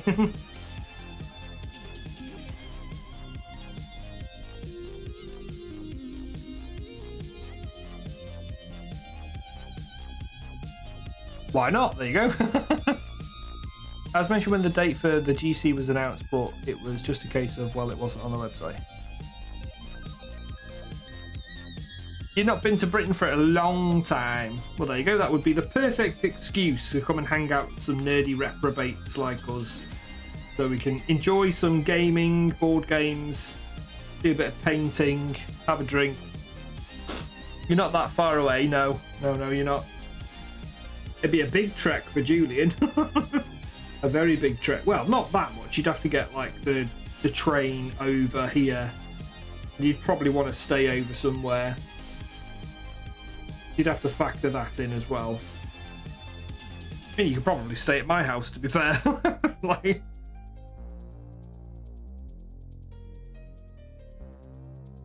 we get permission off the spouse. But if there's interest, like, I'll go ahead and book that, because that could be fun. Like, I'd invite a few people over as well. Gorner's Corner, welcome in with the raid, brother. How are you this fine afternoon? Thank you for bringing your hobby community over to me this fine afternoon. What's happening? What have you been working on?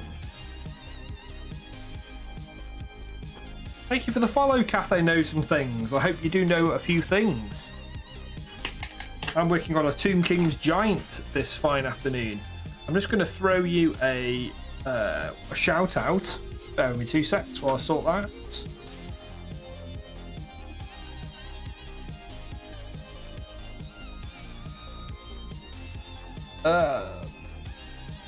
Thank you very much for the follow, Gorner's Corner. Shout out Gorner's_corner. See if that works. There you go.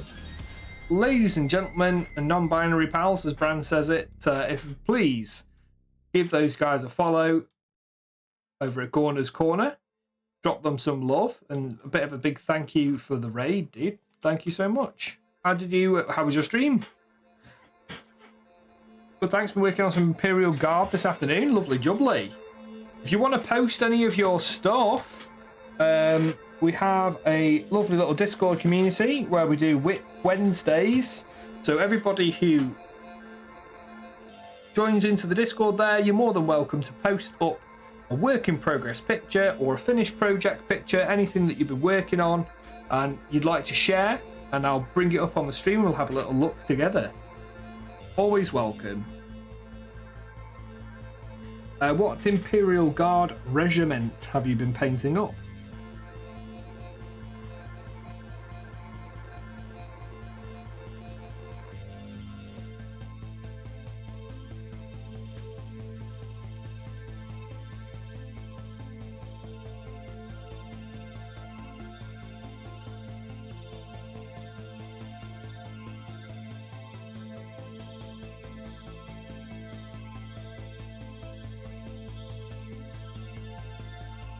Yeah, if I put out notice in advance and say, look, we're booking it for this weekend in September or whatever. It's my birthday in September as well, so I do tend to have a little bit more leeway. But August is also kids will go back to school and stuff in September. So it may be better to do it in like late September than it is to do it in August time. We'll have a little bit of a think on that, but I guess it'll be whether I can get a booking on a venue and how much the venue costs. I'm just thinking like a little social club, because there's a couple of like cheap social clubs near me. There's the Winsford Conservative Club. That one, I've actually been there. They have a cafe. Like my mum took me for lunch because it's cheap and cheerful. But they have like a nice little cheap and cheerful cafe on site, and they have a bar, so that would be nice. There's also Meadowbank Social Club. Ugh, get the words out. They also do like room hire. I think it's £100. That's where I did the baby shower for the wife at the weekend. So it's like £100 to rent the room. And you've got it for like 3 hours. But I would say if we're going to have like a full day get together, we're probably going to need a bit more than 3 hours, because that's like just one game. And we need to play more than one game, you know? I've been painting up Acadian Command Squad, desperately trying to neaten the banner, neat and tidy, but so far so good. I'll head over to Discord as well. Appreciate that, dude. Big lad's looking good. Got a dash though. Busy. Oh, thank you, mate. But, you know, if you do stop back, I am probably painting till about 5-ish. So if you want to join in, you're more than welcome to do so. Thank you very much for sharing. Thank you very much for the raid. Big lad's coming along nicely. Yeah, we're getting there with him. We're just doing the golds at the minute, and things will start brightening up. Looking nice and spicy. Catch you in a bit, brother.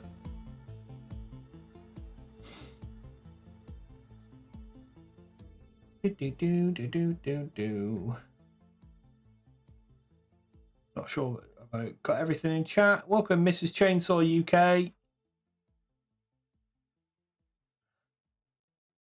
They've all had a fantastic time in Gorner's Corner stream. What are you all up to for the rest of the day now? Are you chilling? You doing some painting? Not long left on the working day if you're in work. Maybe take that time to have a nice little break for yourself and grab a paintbrush. Always trying to get you guys to do a bit of painting during the work day. If you're working from home, have a sneaky little break. Crack on with that project.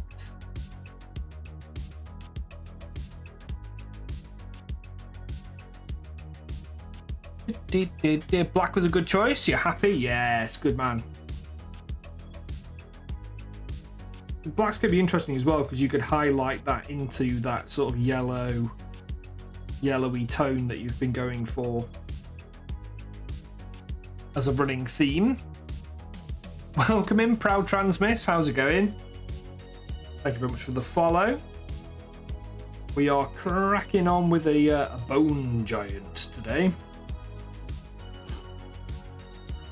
I have been painting up a little cheeky bust, which you guys might appreciate. I'll show you that.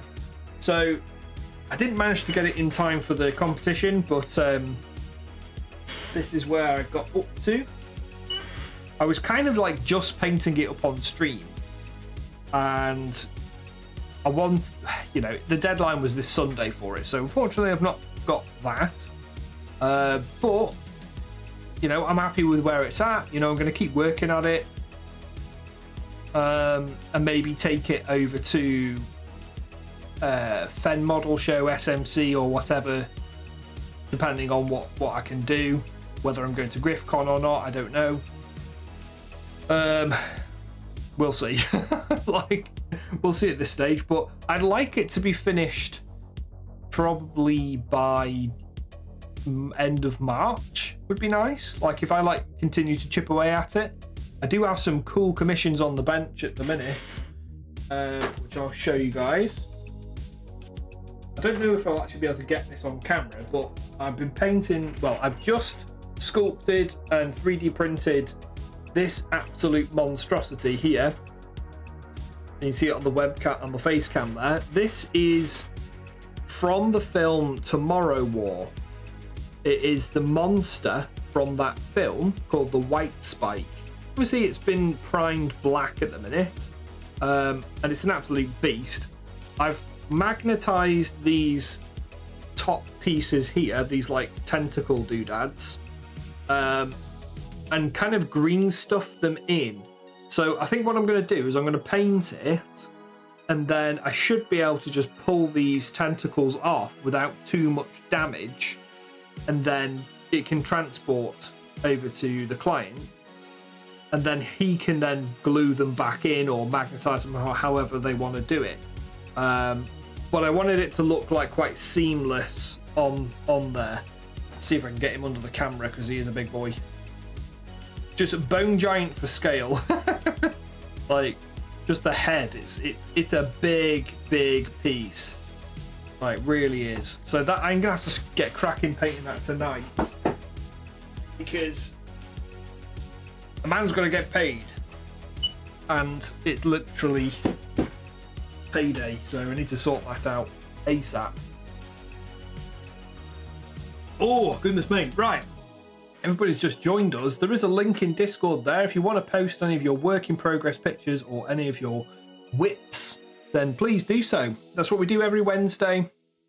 I only do one stream a week at the minute, and it's literally Whip Wednesday every Wednesday, and it's just there to keep me engaged and happy and keep you guys pushing onwards with your projects, because we've got to do it, man. We've got to do it.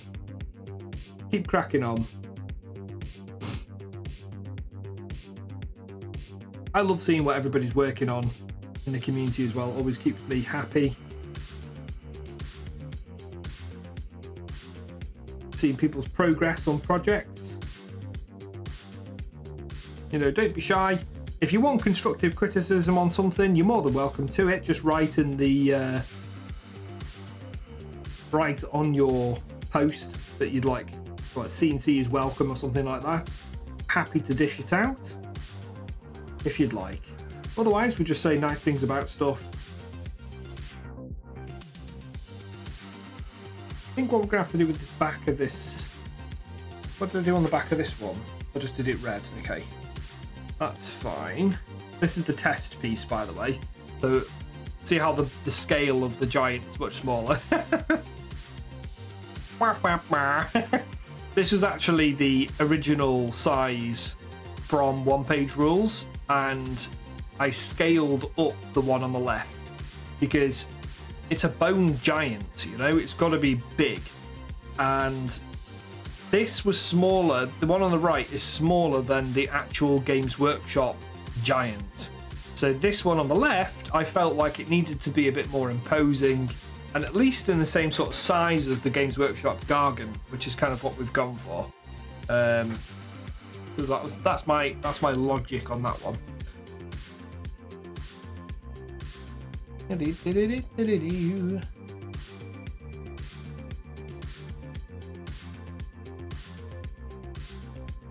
Where's that gone now?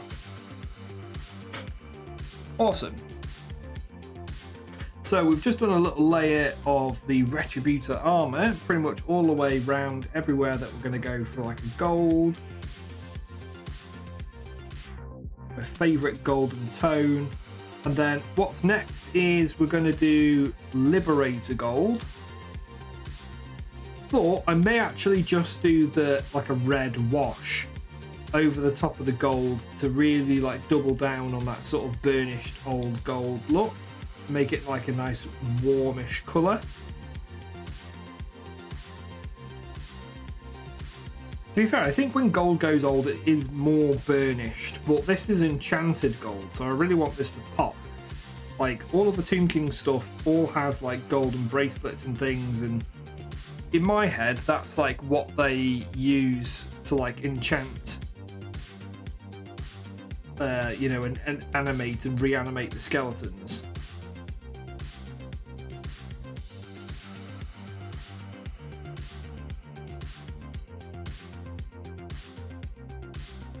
It's all a bit messy at the minute, and then it all starts to get nice and tidy towards the end. Okay, so we've got a little bangle on the shin and on the arm. Got some over here on the hammer. Just double checking, we're happy with that. Yes, and then I think next up we're going to get some Reichland flesh shade, and that's going to be the nice sort of flesh tone red colour that we're going to utilise to get a nice looking shade. Time honoured classic. I do love Reichland flesh shade. I've not actually found another good flesh shade colour that I like from another brand, but you'll see the reasoning. So put it straight over there and it adds this lovely like red gradient.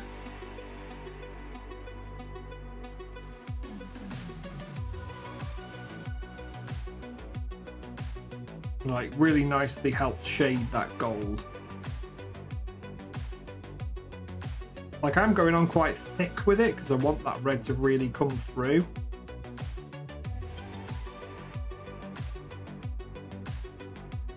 Don't let it pool too much. So I just came back in with that brush then and just moved that pool around a little bit.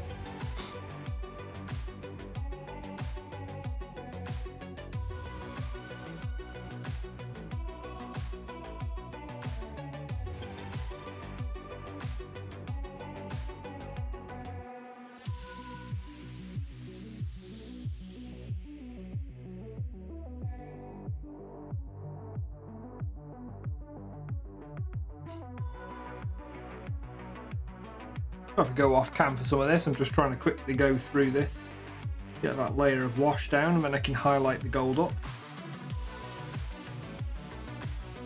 I should probably start base coating some of the other areas before I do this, but I'm quite excited to do the gold.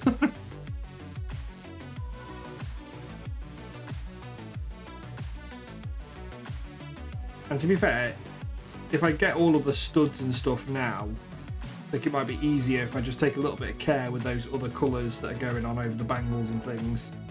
Be quite, I can be quite lazy with what I'm doing now and just slap and slosh on those washes. Not have to worry too much about getting it on a teal or a jade colour.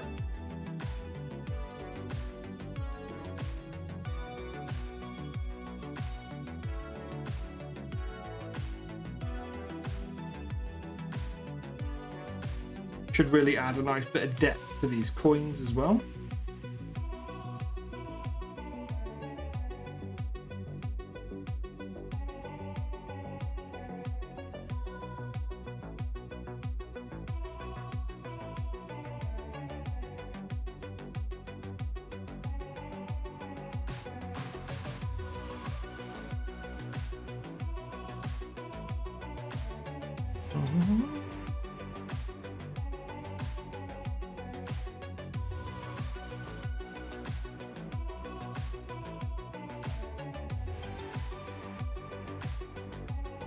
There we go.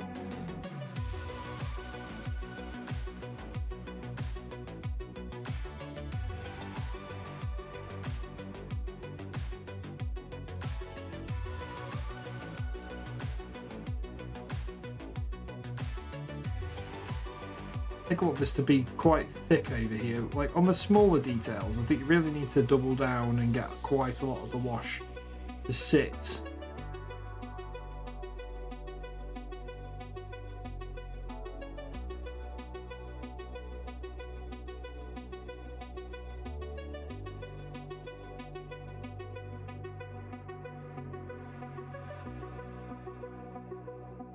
Really darken off that lower side.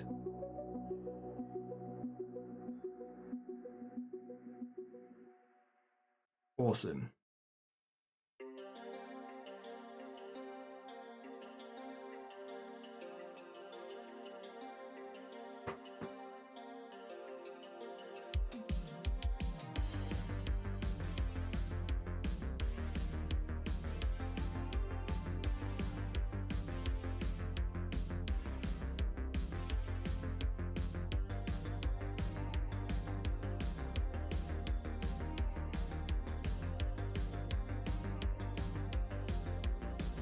I did get a little bit of gold on the sort of bone flesh there, so I'm going to have to do something about that later. We'll have to do a little course correction.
definitely go very heavy with this wash.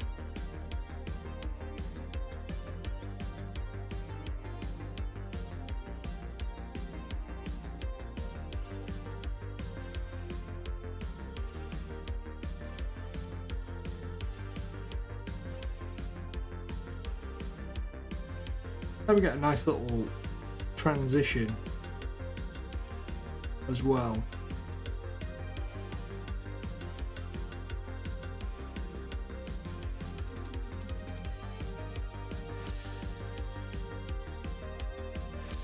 I think it's definitely a better way of doing it than painting in all the other colours. I think on the test piece, I think I painted in all of the other, like the jade and the red and that sort of stuff before I did any of this, and I ended up getting golden wash and stuff like that over those areas, then having to come back and correct them. So I think this is definitely the better method of doing it.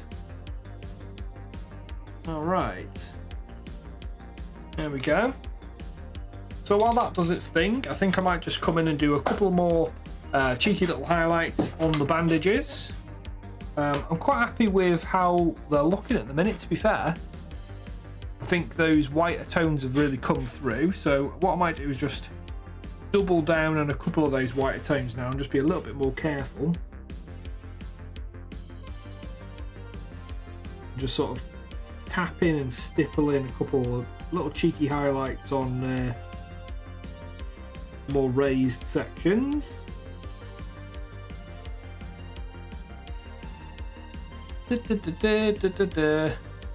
Now, mate, you're the one who's coming through here. What's this?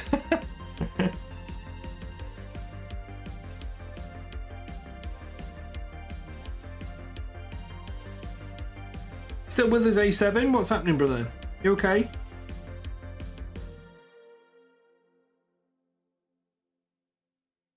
Oh, and meaning to ask you actually, A7.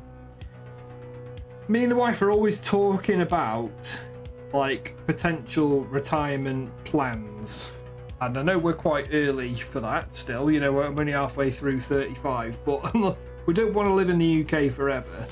And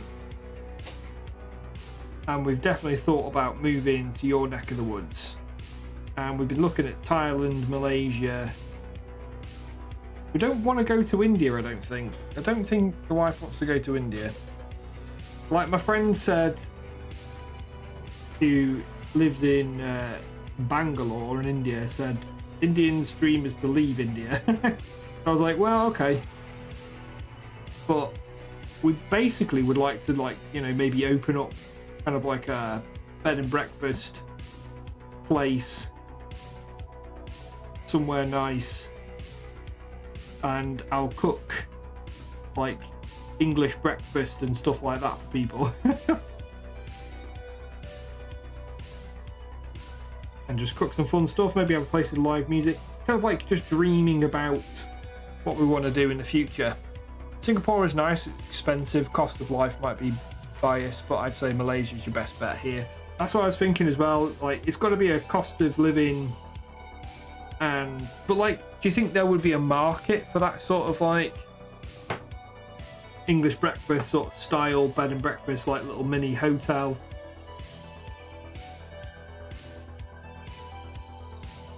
Maybe not a hotel, but you know what I mean. Like when we say a bed and breakfast, it's kind of like a 1 or 2 bedroom,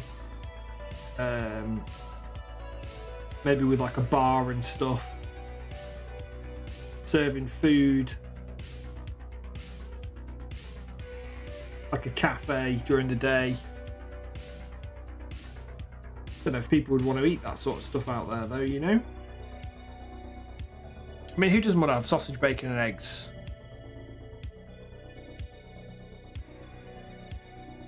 Food and balance is there, yeah. Can I get sausages?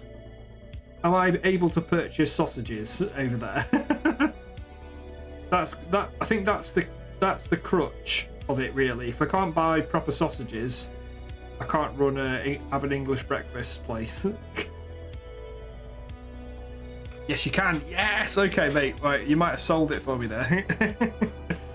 I'll start having a look at properties in Malaysia. I mean, this is like the dream, you know, where we would want to go. What are the schools like as well in Malaysia?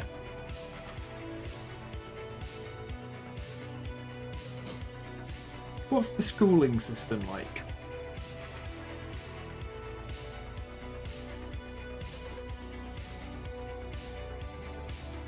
"20 questions over here.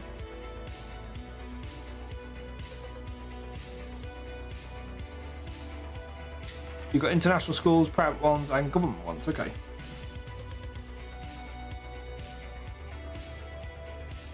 Well, like, generally, it's pretty good.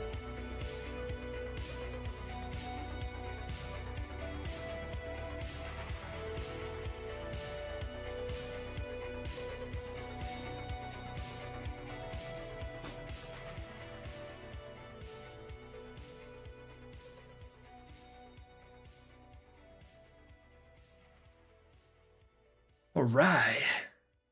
I've only been to the government one, so but they're generally quite good. I think it's very hit and miss over here in the UK. It's very hit and miss. Like, you know,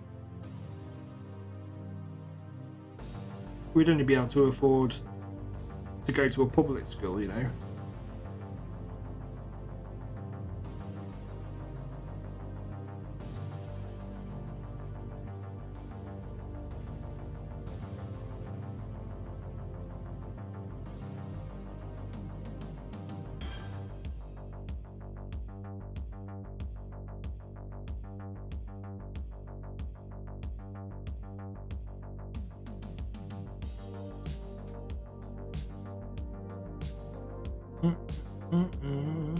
Standard, I'd say.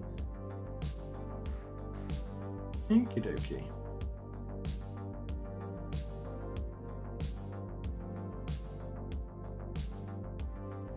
Yeah, so just to round it out, do you reckon it would be a good, like, do you think we'd actually get customers for like English breakfast sort of style place? Don't know if the locals would be interested in that kind of stuff. I mean, if we're in an area that has like a fair bit of tourism and stuff, then it would probably be all right anyway, because you'd get Europeans who'd want to have a bit of a break and have some English breakfast stuff anyway. There's always that market.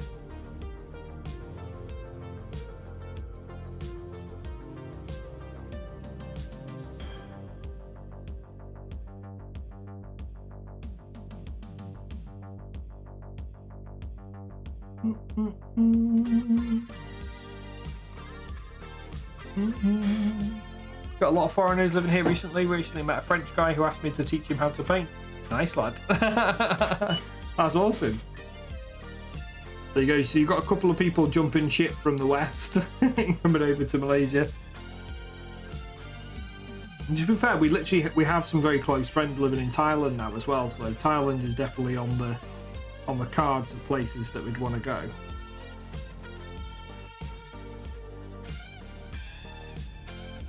And my friend Jay also is from Malaysia.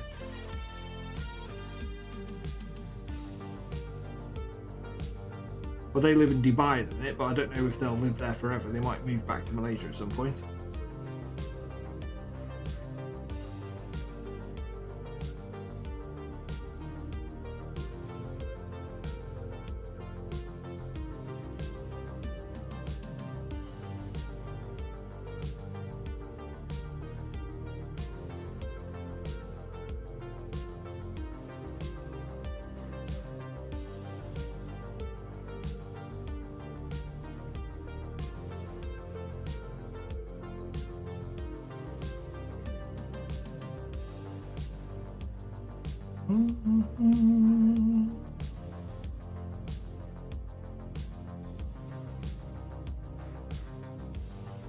Care for a piece of advice? Go ahead, brother. Go ahead.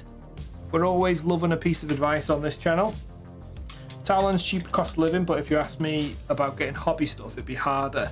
Okay, so there's more of a hobby sort of presence in Malay.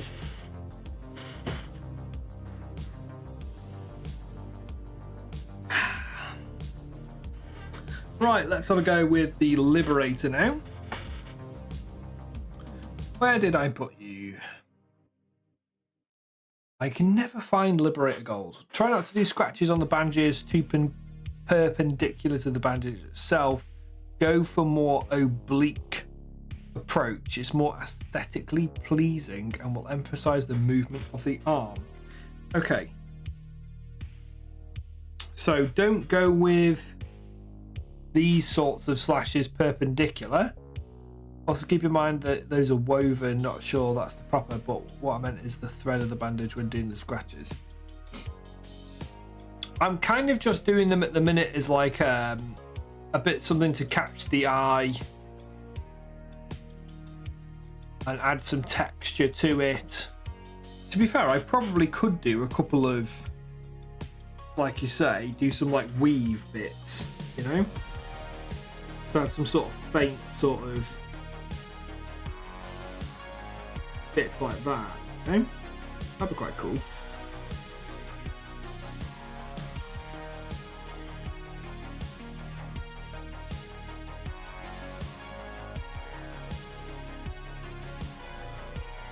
Do it less perpendicular. So do it at some more jaunty angles. Like that.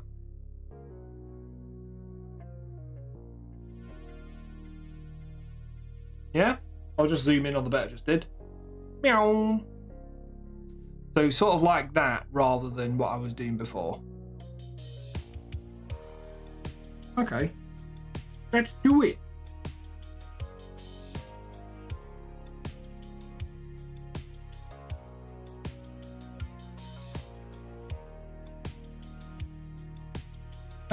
Sorry if I missed anything, playing a game at the same time. Just that angle makes it better. Understood.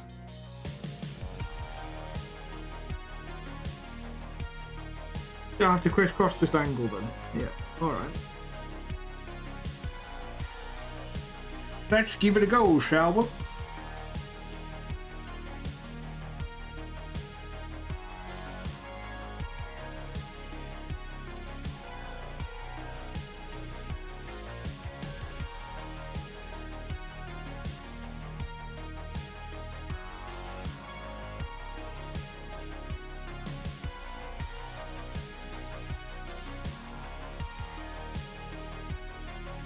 Like I say, this isn't. This is just something for me. This is just something for a bit of fun, really. To have a little practice, doing some different bits and bobs. That's how I'm doing a couple of little bits like that to sort of add that texture there, you know, getting those textures in play. Thank you very much, Julian, for the advice, as always.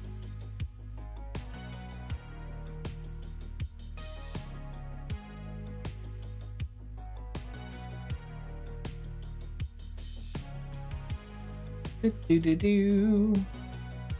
do need to change those flipping bots.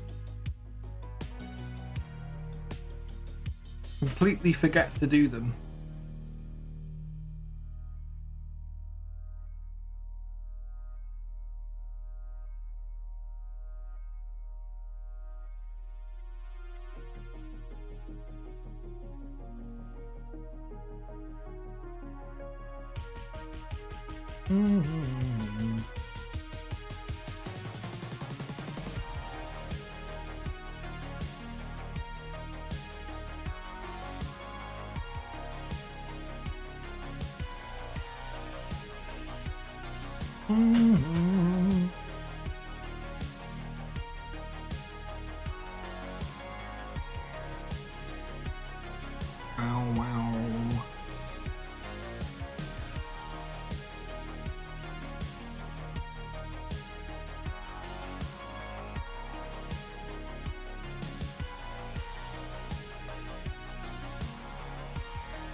I quite like that.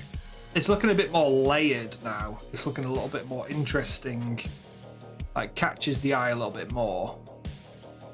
In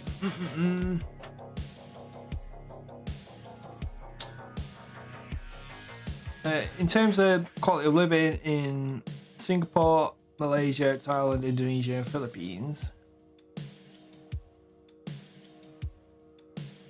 Okay. Yeah, I do love Singapore. Like, if I did get the chance, I would try to go there because I think, you know, what I do, I'd be able to do that in Singapore. I think there would be a market for me to paint there.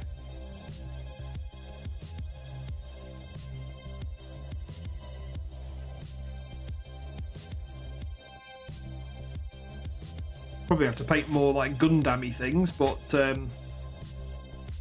still, I think the market would be there.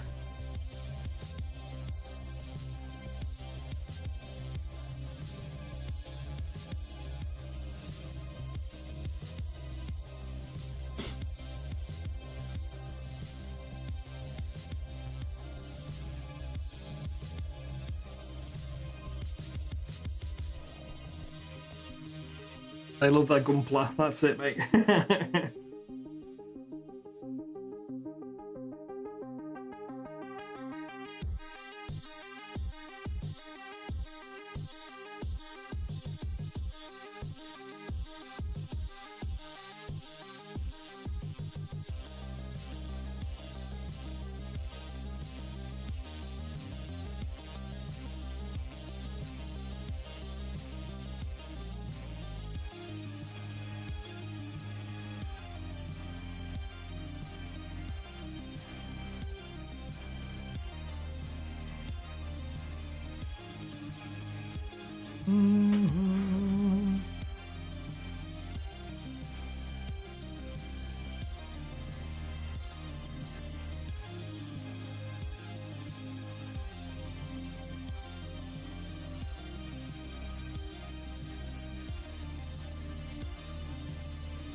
I've seen some followers of GK resin though, but that's expensive as fuck.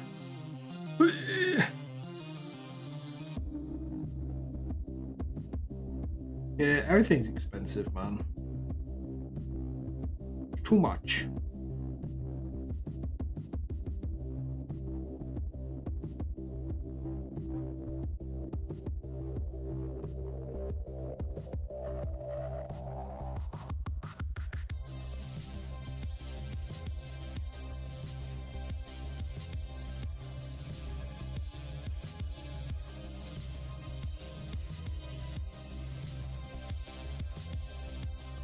Way expensive. How much are we talking if you compare them to like Games Workshop?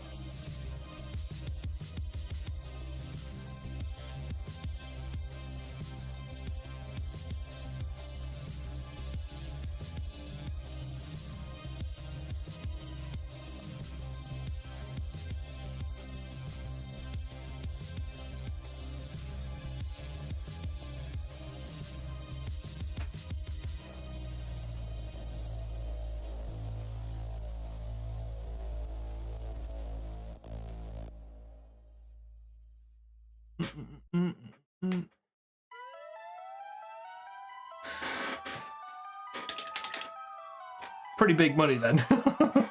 Pretty spicy tones. Goodness me.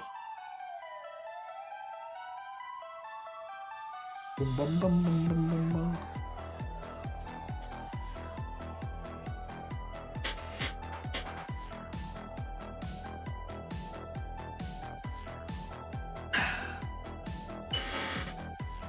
All right. I'm pretty happy with the bones at the minute. Let's get some highlights going now with the Liberator Gold, and then we're going to mix in a bit of white with that for the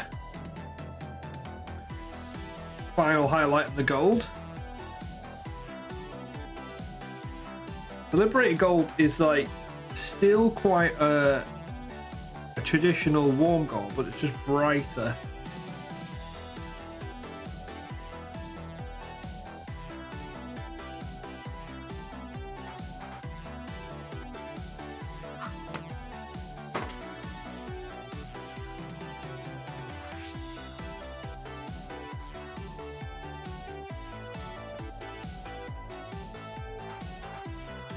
There we go, chat. So, make sure I'm on camera here for you.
I'm just seeing what you've just.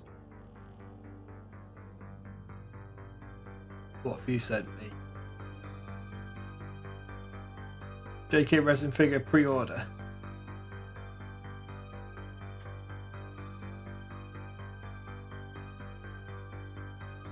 Oh wow, okay. It's proper.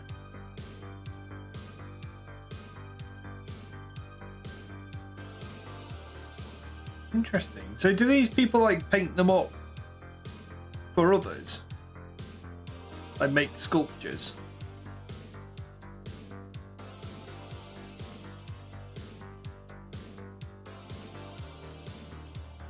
Some of these are beautiful, yeah.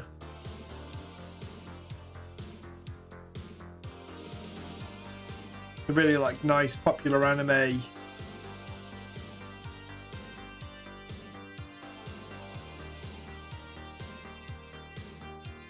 Yeah, those are well cool.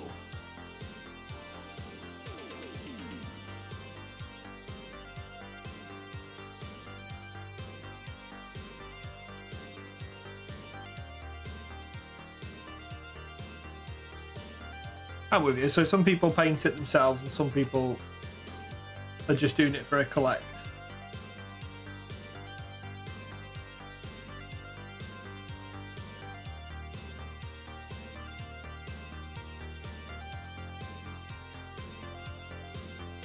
Well, that's the type of market to tap into, isn't it?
This game, well, this song reminds me of like a game theme tune for sure.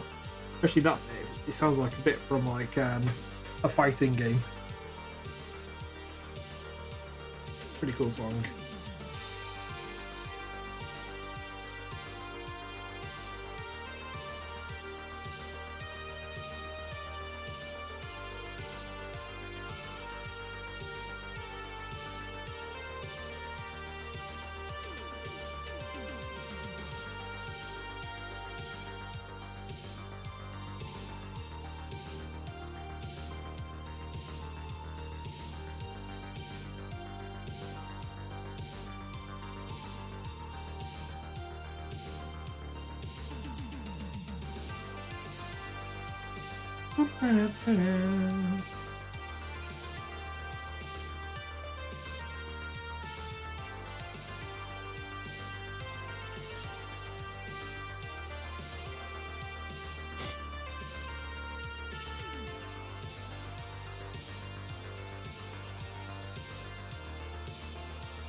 I love painting super tiny details and trying to guess which out of my eyesight or sanity will be gone first. Do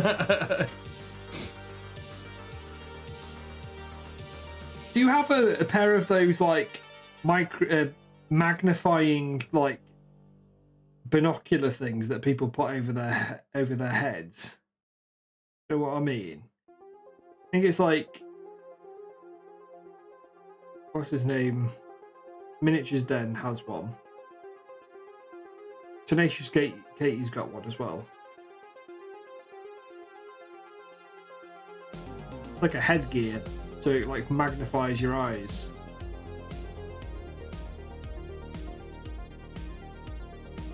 Yeah, they sound pretty useful.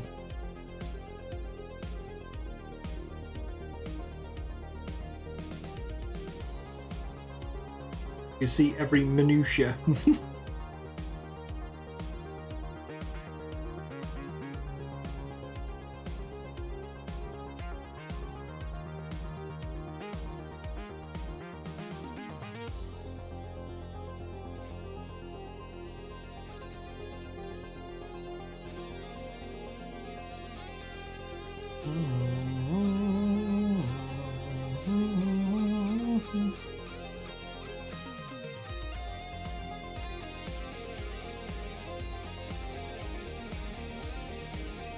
I do have like a stand one.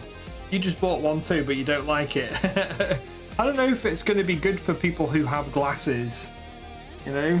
Like I've got these great big glasses on my face that are already magnifying my eyesight, you know? Because my eyes are shit, because I play too many computer games.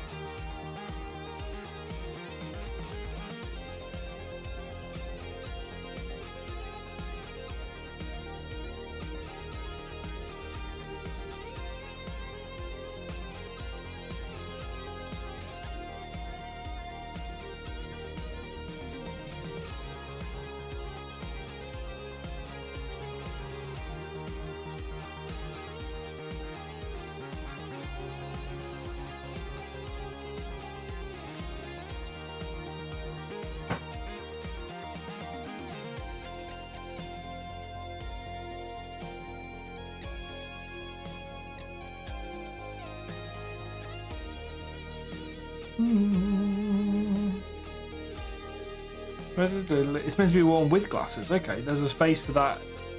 You can wear both. Okay, cool. So it's not going to like push them into your face. So that's the only thing I'm worried about is if it like they're on my face and it's on top as well. But you'll come out of the situation with massive eye strain and be really tired.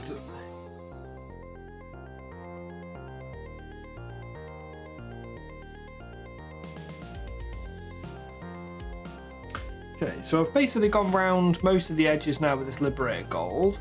This isn't the big super bright gold that we are going to use that in a minute. This is just sort of step one of highlighting it. Bring that gold back in over the top of the red. I find it impractical, but not because of that, only because it makes my eyes hurt. Yeah. You bought the same one as Katie, the nose holder is annoying. The eye strain is the problem for me, not the fact I'm already wearing glasses. That's fine, yeah. Because it is putting your eyes under extraordinary strain doing that. Because like, especially when you're like staring at a point for a long period of time.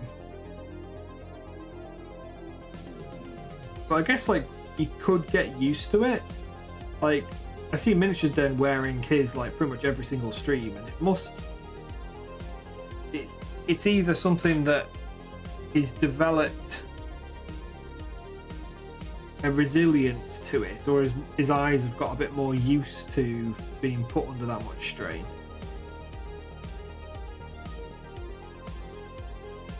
Never really thought of asking them, to be honest. Because I know that Tenacious Katie has glasses as well, so she must be in the same boat as you, really. Unless you just literally just put them on when you need to do like a very nickety, gritty little highlight that's difficult to get to, and then take them off again, you know? That's probably how I do it.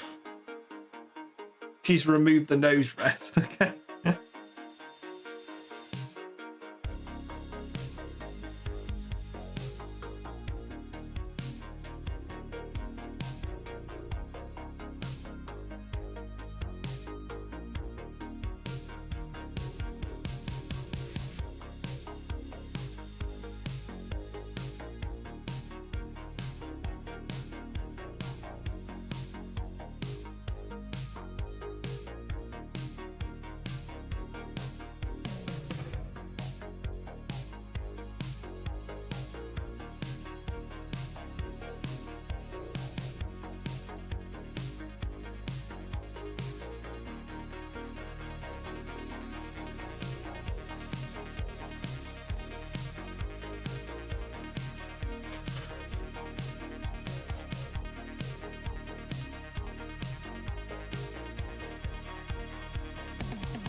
The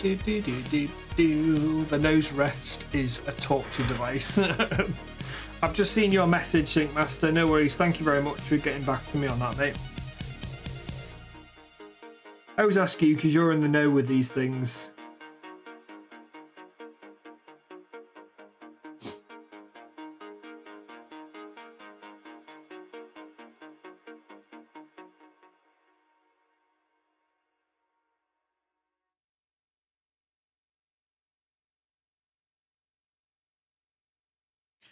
You're just a nosy bastard. Hey, that's a useful skill. I'm a nosy bastard, but that's just because I've got a big nose. As my wife says.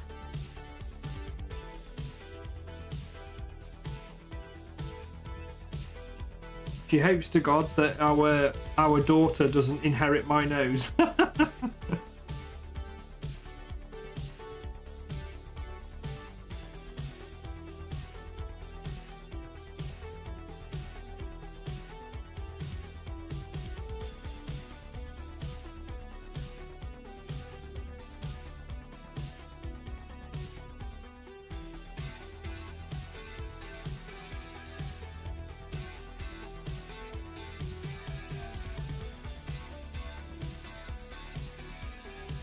I mean, it has its uses. It does stop my glasses falling down my face, you know? That's always a bonus.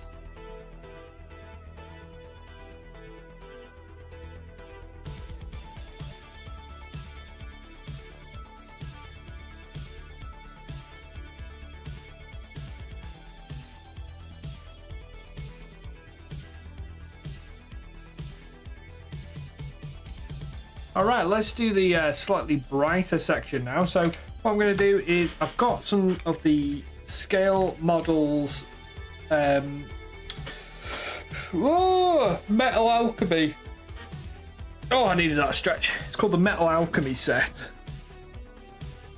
And I've got, on my desk somewhere, is the pure white. But I could like mix in a bit of this, to be fair. Like something like a bright silver. There we go, speed metal, that one's a good one.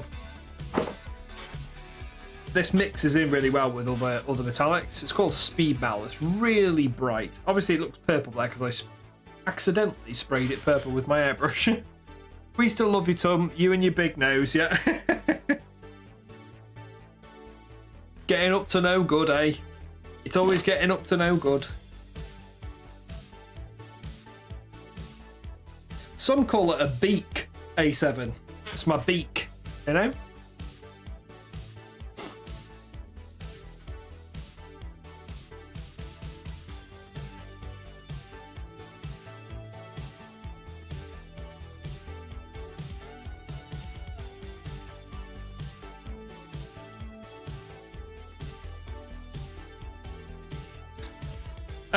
You talking to visible confusion.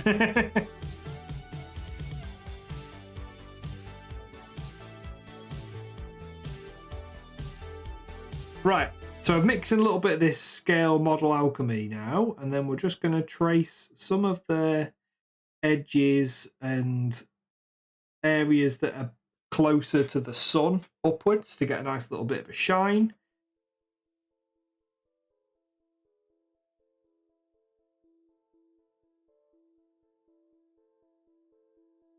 Kind of doing like a TMM style.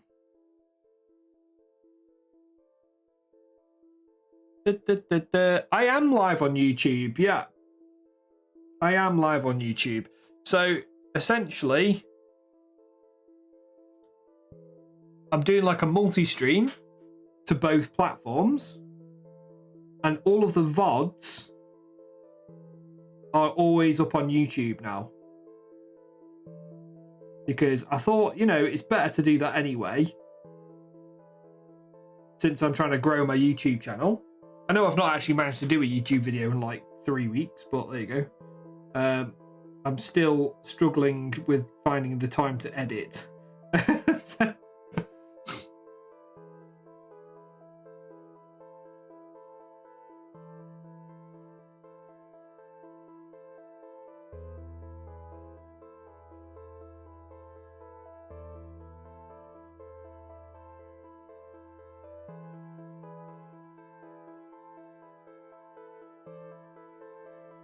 Editing is the bane of my life, honestly.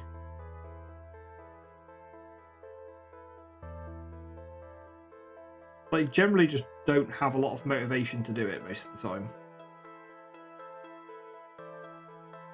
But yeah, I've got like footage of the purple worm that I painted ready to be edited.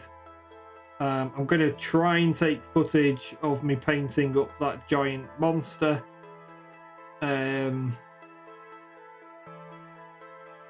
I'm trying to like sort of double down and use it to help film like commissions that I'm doing. I'm not doing necessarily on camera.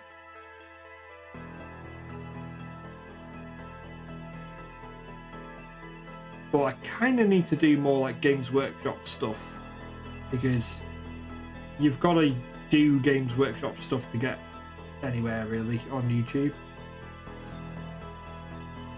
unfortunately. In this niche, the GW tax. Yeah, that's it, mate, that's it. I mean, to be fair, I could do some like tutorial videos on how I've done my Tomb King stuff. So A7 just subscribed on the YouTubes. Thanks, brother. Jumping in with the subscribe there.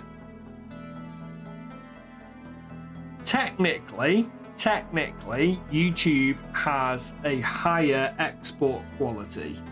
So if I chose to, I could have done it as an exclusive YouTube stream, and it would have been a higher quality. I think that's how it works.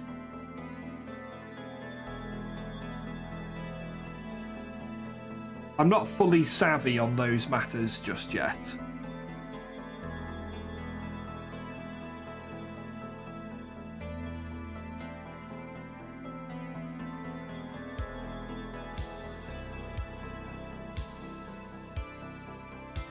I love the song.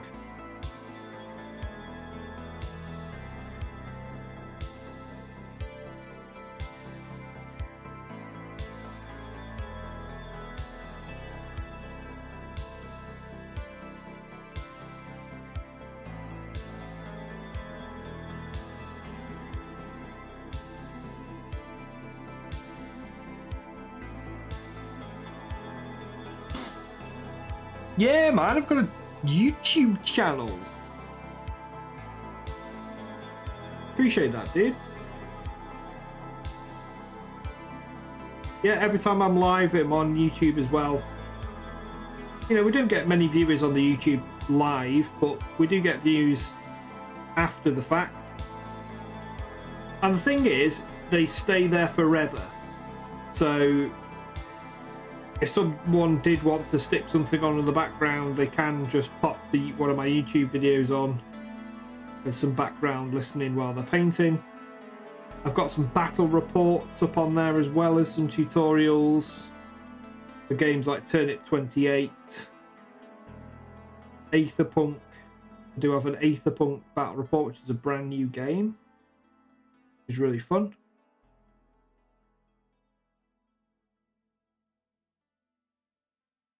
But I do need to work on more like tutorial stuff. It just takes up ages. You've turned into YouTube Live as well. What a legend. Offering up the bandwidth. Beautiful. You're a beautiful human. Yeah, I do need to get the purple worm video sorted. I was like, should I get it? Well, do you think I'll be able to get it done by the end of this week? I'm not entirely sure if I can. I've just been having like busy weekends, you know.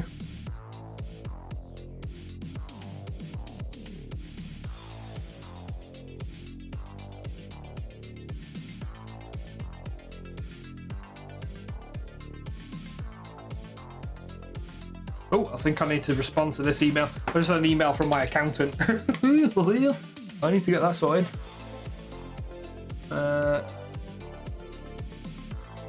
Jesus Christ.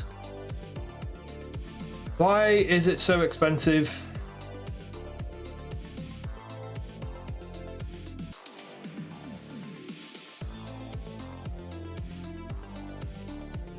Okay, so I'm going to have to pay that, right? Brilliant. I've got to pay to the tune of £780 for somebody just to submit my accounts.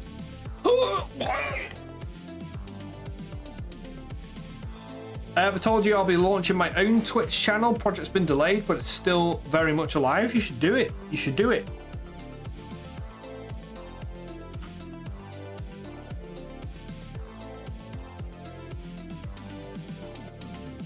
Yeah, no, it's all good, man. Like, it is a different experience to painting on your own, and you'll probably find you won't get as much work done. But like how I'm doing it, when I'm just focusing on doing passion projects and sometimes a commission for the stream, because it keeps you interested, keeps you engaged. And to be fair, you'll have a different audience as well you can tap into, being the French audience. And from what I've seen from like Spanish and other non-English streamers, there does tend to be like a good bit of support for French and Spanish speakers on the platform. So you would definitely get a good audience from that as well.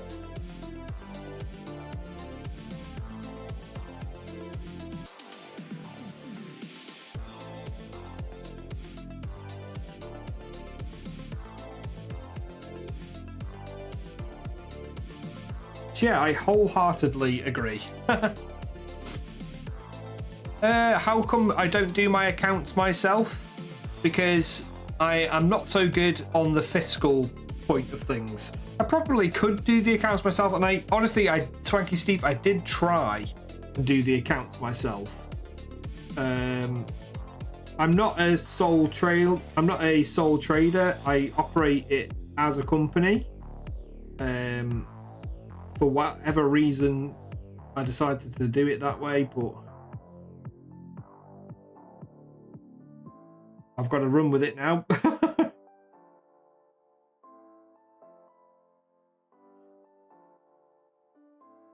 Well, that's going to skin me alive.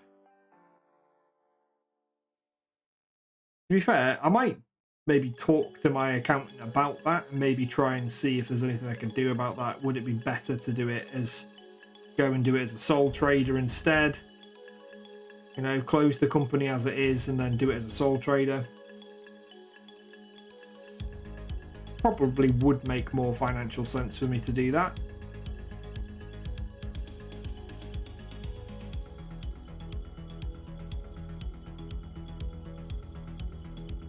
Oh, channel does exist. You'll be notified when I launch. There you go. Let me. I think I already am following you on here. There we go. Dropped you a follow, dude.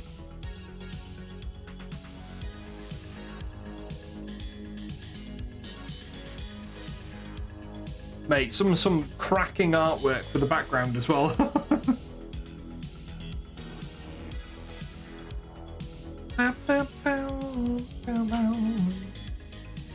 I operate as a company and do VAT and all that. You can teach me. Bro. That would be amazing. Like, I've paid a lot of money to these accountants. It's because I did try to do it myself initially and I fucked something up and I couldn't figure out how and what I'd done wrong. And I had to pay them to do it. And then since then, I've been paying like a subscription service. So it's kind of like I've been paying like a monthly amount to them, which kind of helps me break the cost up over the year. But they had to redo my 2022 accounts, and then now they're doing my 2023 accounts for me. Now, the other thing is, it's something, having somebody else do it for you, it's kind of like, it's a lot less stress for me.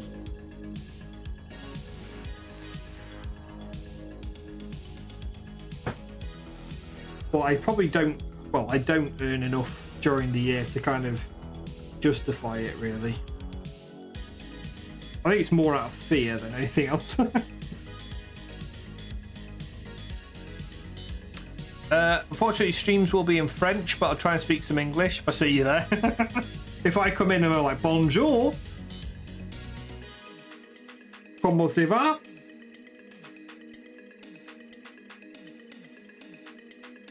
Où est la bibliothèque?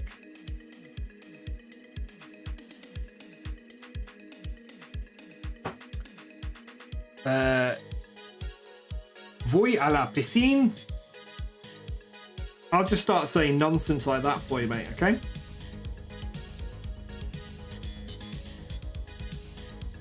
It's like the stuff that I learnt when I was in school.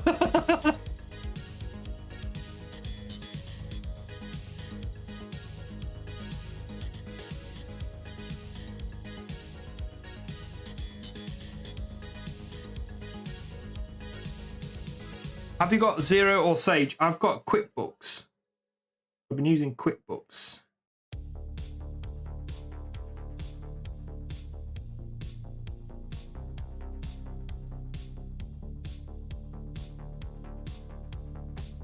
Like, what I've done is like the whole entering in and categorizing the costs, but for like doing my end of year, I just don't really understand what I need to do for it. And when I tried to run the numbers, it was coming up like that I needed to pay a load of tax. And that's how I justified paying the accountant in the first place. Because when I first started doing this, I was like, I'm not going to pay an accountant. I'll do it myself. Yeah, I'll figure it out.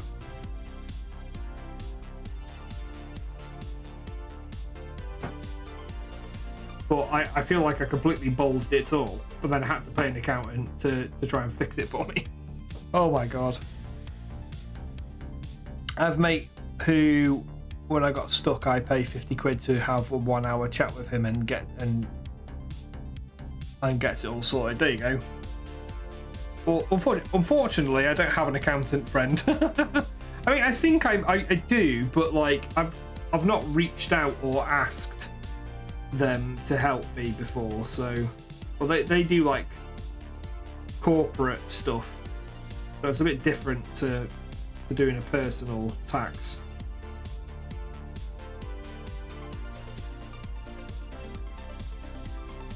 I mean, I was happy because I didn't end up having to pay any tax, but I did have to pay a massive accountancy fee.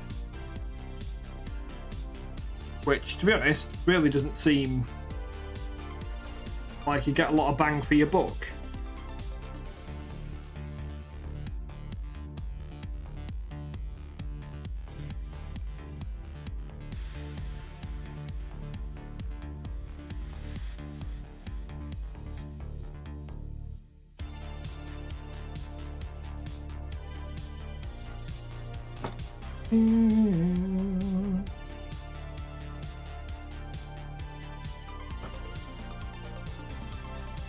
Yeah, 750 quid is a lot of money, mate. It is. It really, really is. And it really screws me over every year. Like, because I don't pay myself a lot of money. Like,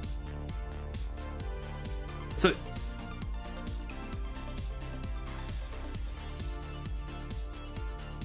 yeah, that's what I mean. Like, they did sort that out. Because when I did it myself, it was like, you owe this much tax. I was like, what? Like, I haven't generated any profit. Like,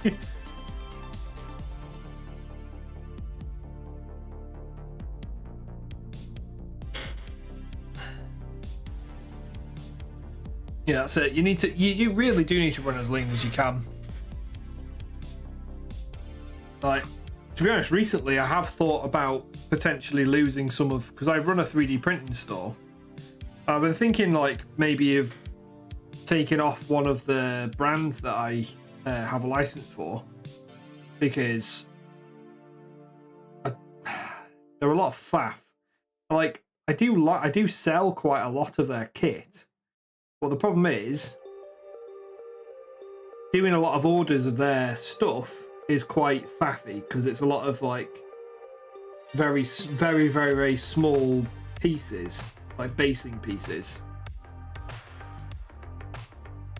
And I find I end up spending far too much time just like plucking off little tiny pieces than doing the bits which I enjoy, which is painting and the other side of printings. But more recently I have taken on stuff like Nom Nom miniatures and Highlands of War and things, which is more larger prints, which are more interesting for me to do. So I'm currently debating with myself whether I should lose that license, and that's like £20 a month saved, you know. But I do sell that quite regularly, so it's another one of those where you've got to make those decisions.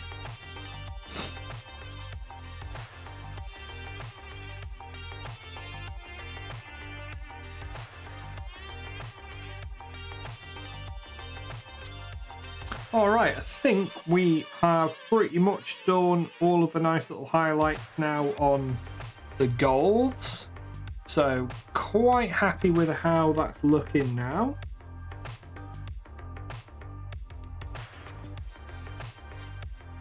I might just add a little bit more to these like coin bits here on this.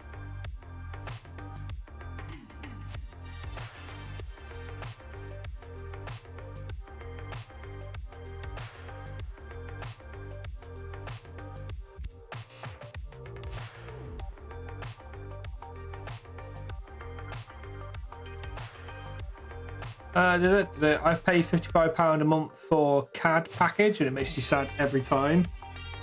Yeah. Like, that's what I mean. I'm paying £65 a month for this accountancy thing.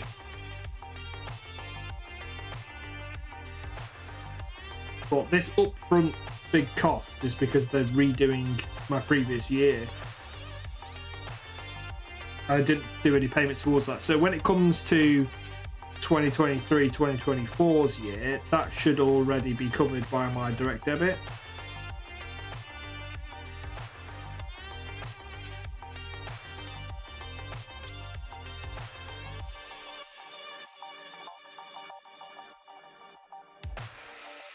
We shouldn't really talk account stuff over on stream, but there you go. We're just nattering away.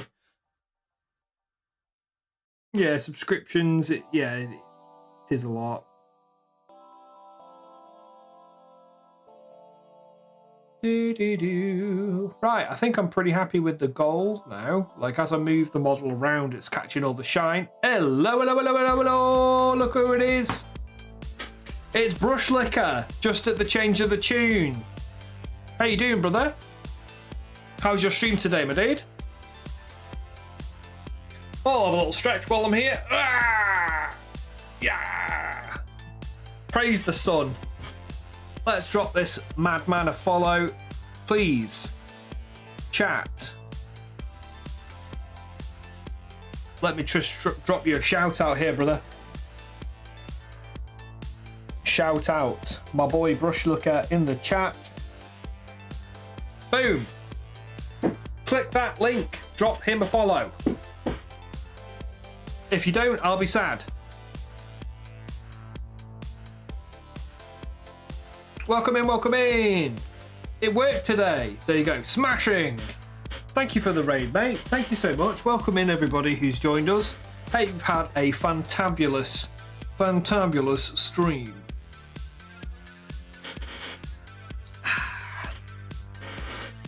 Welcome to the Bone Zone, as they've been calling it today, because we've been working on this bone giant. So it's the Bone Zone today. Nothing ominous or creepy about that, I'm sure.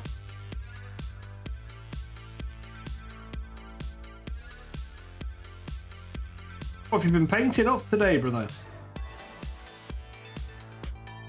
And of course, if you want to pop a little picky pick into the old Discord, we can get up your miniature. Let's get another little bit of this leather down here.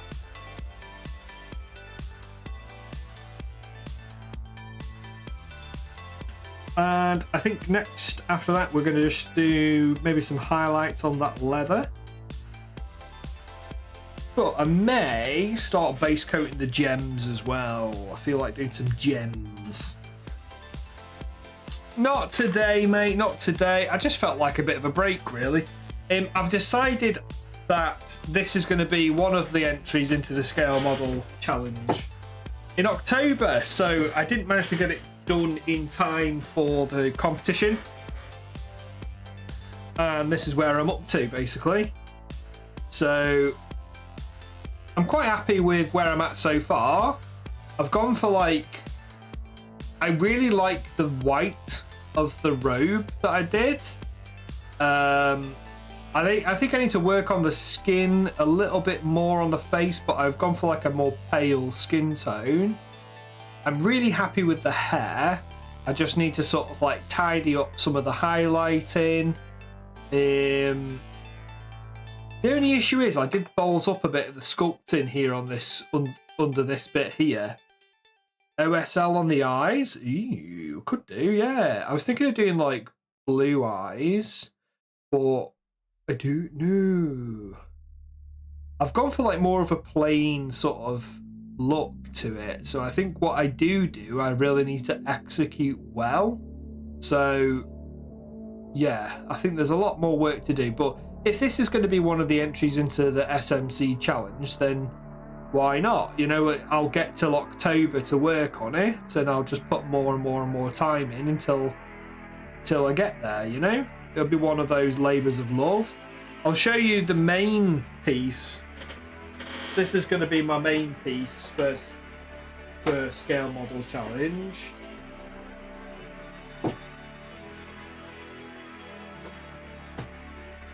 And if I get it done earlier, then I can enter it into the Fen Model Show potentially, but I'm still debating whether to go to GriffCon or not this year.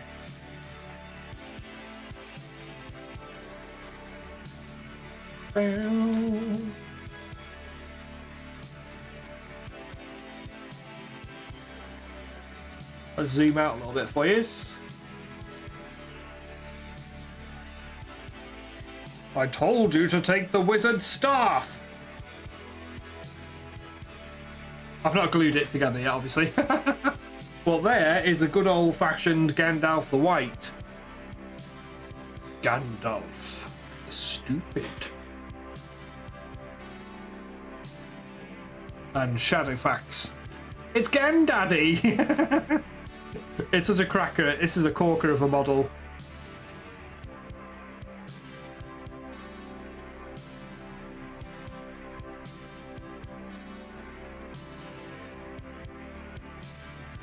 So good. There's a lot of detail on this sculpt, man. So yeah, this is going to be my main entry into SMC. And I'm going to be talking about it. Basically, we're going to try and film a podcast maybe next week. And with some guests. And I'm going to be talking about my plans for how to paint this. I'm going to try some stuff out. I'm probably going to need to build one of those like backdrops. It will definitely add to my grey hairs, mate. I mean, have you seen this little patch here? I've got a fucking patch of grey hair there, lad. Like, well, I've just had my hair cut, and then as soon as I had my hair cut, I was like, fuck. Like, this big, massive, like, bit of grey hair there. I've got plenty of greys now, my dude. Better grey than bald. That's true. For me, it grows up here. It doesn't grow here. Like, I don't get any facial hair, really. It's a rare sight. But yeah, I think I'm gonna maybe build like one of those little box things. You call it a plinth. Maybe have a plinth. But I'm not sure. Yeah. I'm playing around with a lot of ideas anyway. I'm going bald and going grey in my beard. No! That's quite the combo. Combination style.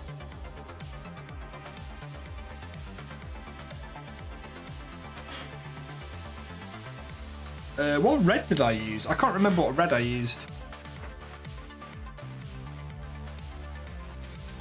I think it might have been corn red. I'm going to put you on lurk, share a whip of the mall I'm working on. Oh yes, yes, yes, yes, yes. Let me open Disco. He's been working on a mall. Not just any mall, it's Darth Maul. The man, the mystery, the maverick.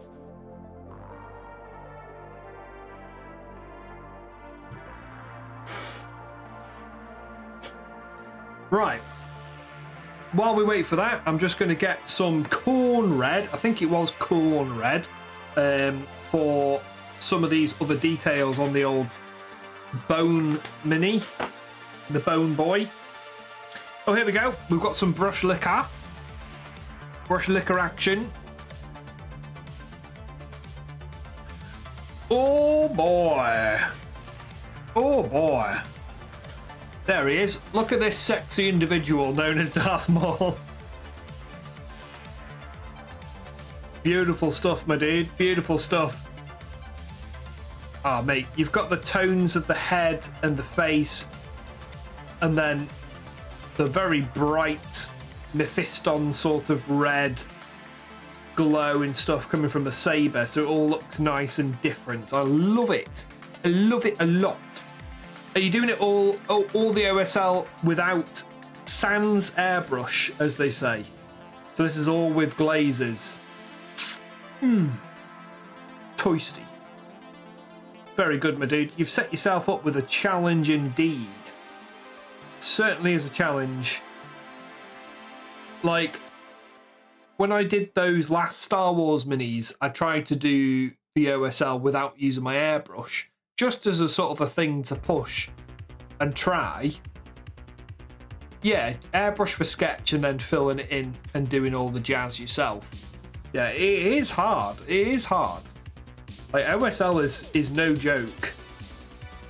But yeah, I'm loving like where the light is landing as well. It looks very natural. Excuse me. Very nice, dude. Very good, very nice. Beautiful work, beautiful work. Anybody else who's just joined us from Brushlicker's stream that wants to share any of their whips, you can do so. Please do so. You're more than welcome, and we'd all love to see it. We'd all love to see it. We've had some lovely work in today as well. I've really got to eat some and send some massages. Yeah, no worries, bro. Thank you so much again. Appreciate the lurk. Appreciate you fucking jumping in here with your raid. Brushlicker is a legend of mighty proportions. Fight, fight, fight.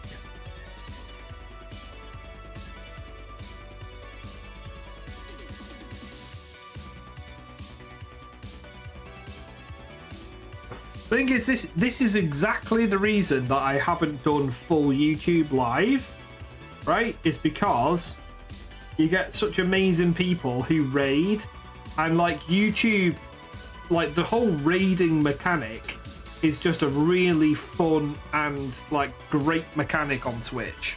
Always has been, always will be, and it's just amazing because like you meet new people, you get to see new audiences, you get to go and send your audience over to somebody at the end of the stream, and then they get to meet new people. So it's just a great way of helping others out as well.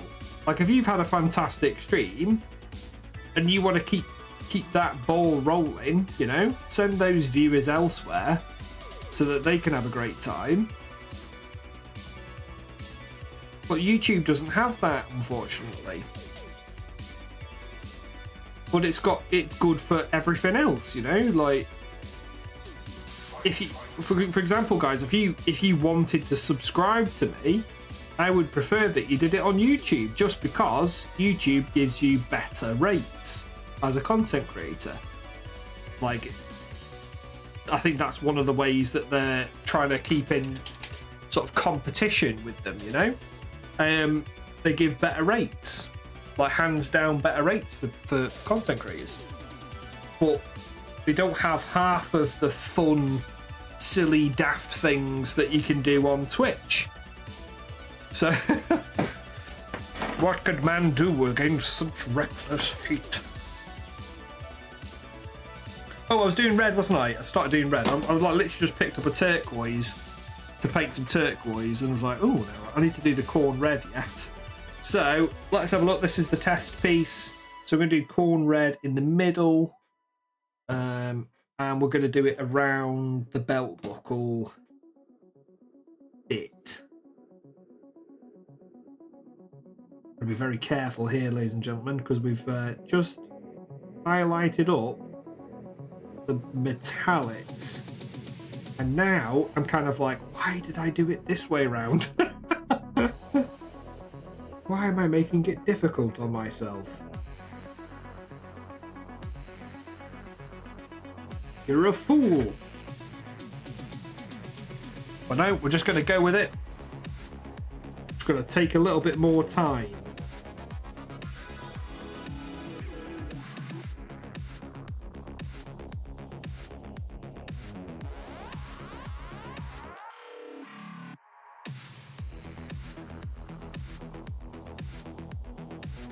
And if I make a mistake and I get some red on something like I've just done there, no, it's not the end of the world. I can just grab that gold and just tidy it up later anyway. So I'm not that arsed.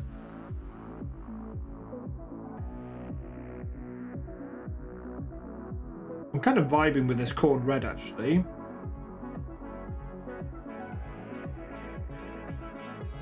I didn't want this to be like a super poppy red that comes through. I want it to be like a nice muted, old looking red. I need to probably do a little wee bit of zoomage for you guys. I zoomed out so you could check out the Gandalf model that I'm going to do as my competition piece for the scale model challenge. I've literally not done anything with it yet, and I'm still sort of debating how I'm going to approach stuff. going to chat it over with hopefully Mini Matthews and Brush Looker and Julian. Not Brush Looker, sorry, Julian. We could definitely have Brush Looker on for some point.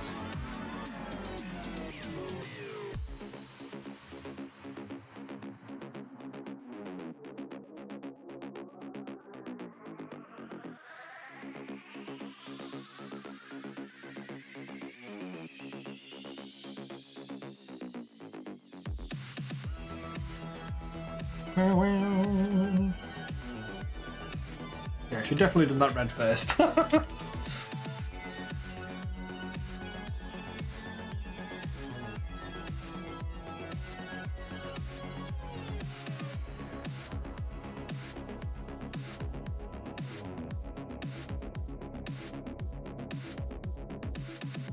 Lessons learned.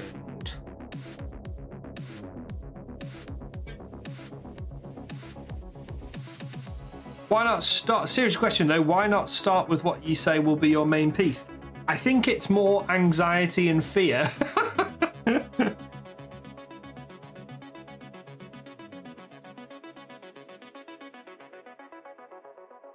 I'm gonna have to start it.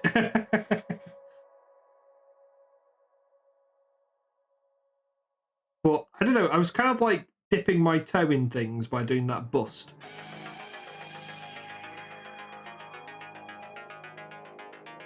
There's a whole host of stuff that I want to paint.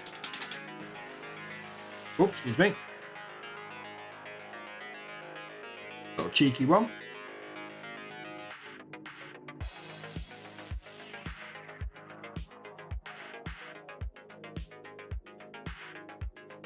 Yeah, I'm gonna have to start it because, like, if I've got to sink around 100 hours into a project around everything else, I really am gonna have to try and get that started.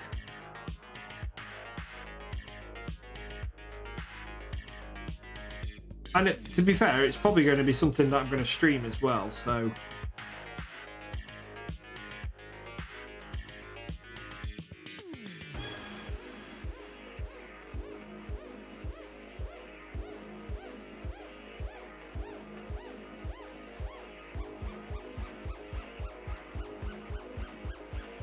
Ooh, do I need to do leather around there? I think I do, actually.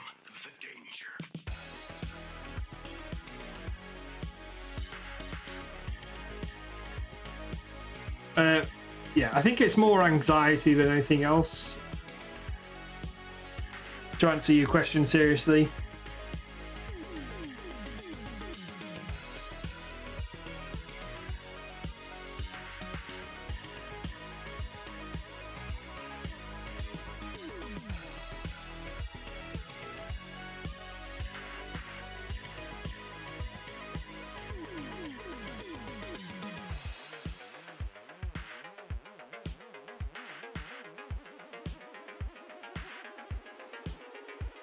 Yeah. Like, because I've settled on that. As soon as I saw it, I was like, I want to do that one. This is it. This is it. This is going to be the shit. This is going to be the piece, you know?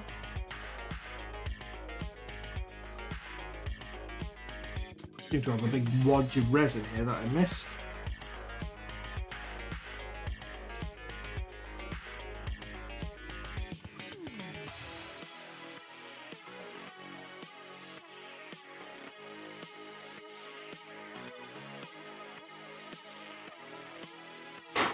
I think in my head that, again, that's why I want to try and get around this bust first, is just to try and like get my head in the game with that style of painting,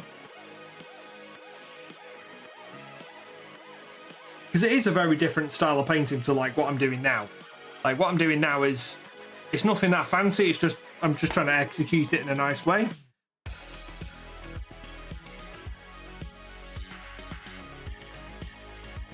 And just enjoying myself. This is something that I can, you know, I can spend a day on the model and have my army painted relatively quickly.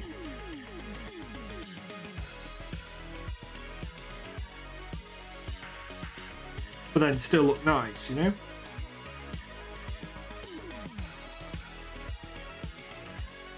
Well, on the bust, I've already spent like hours just on the cloth, and I'll spend more hours again on the face, and it's just one of those. You've got to do very slow glazing and blending and different techniques.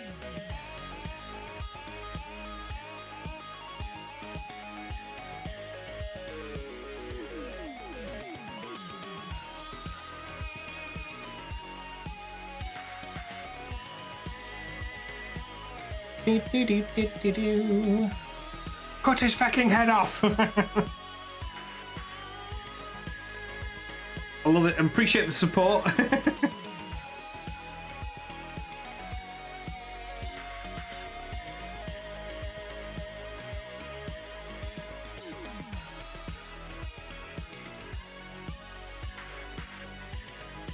Little Nicky reference there.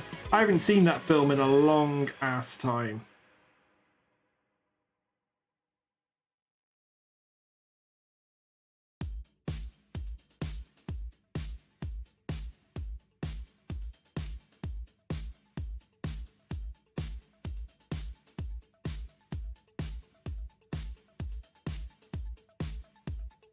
He did, yes, he did, yeah. Rob Schneider is his name. Rob Schneider is a carrot. I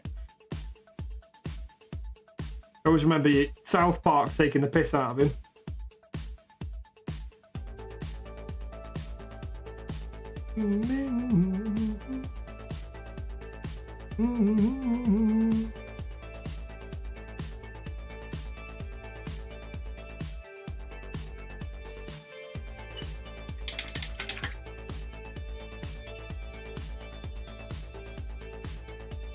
Honestly, I just want to say a little thank you to everybody who's been with me today on stream. Has been chatting with me. Much appreciated. I've really enjoyed myself today.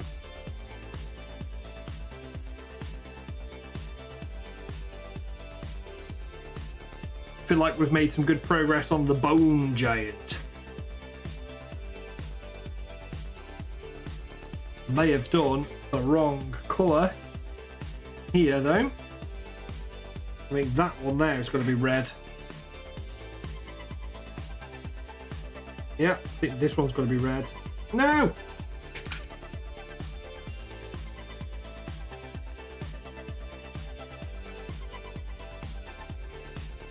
Well, thanks for streaming and keeping you entertained. Appreciate that, Mum.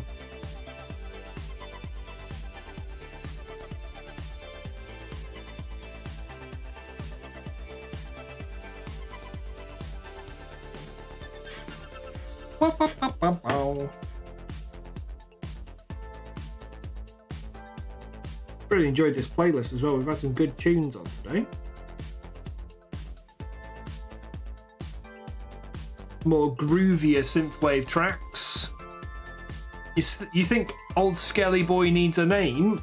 Archibald seems appropriate.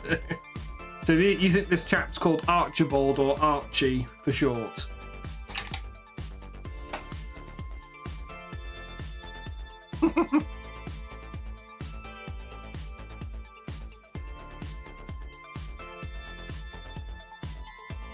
Don't know how watery this is, but it's very watery.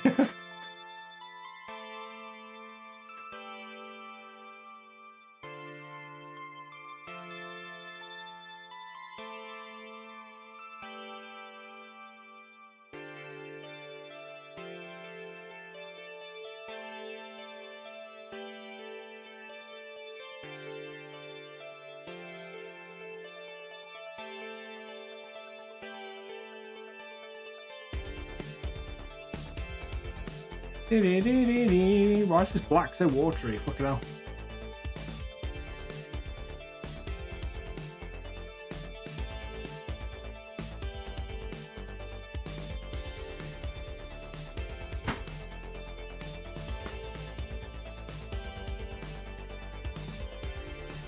Let's get some fresh black out for that. Probably advisable.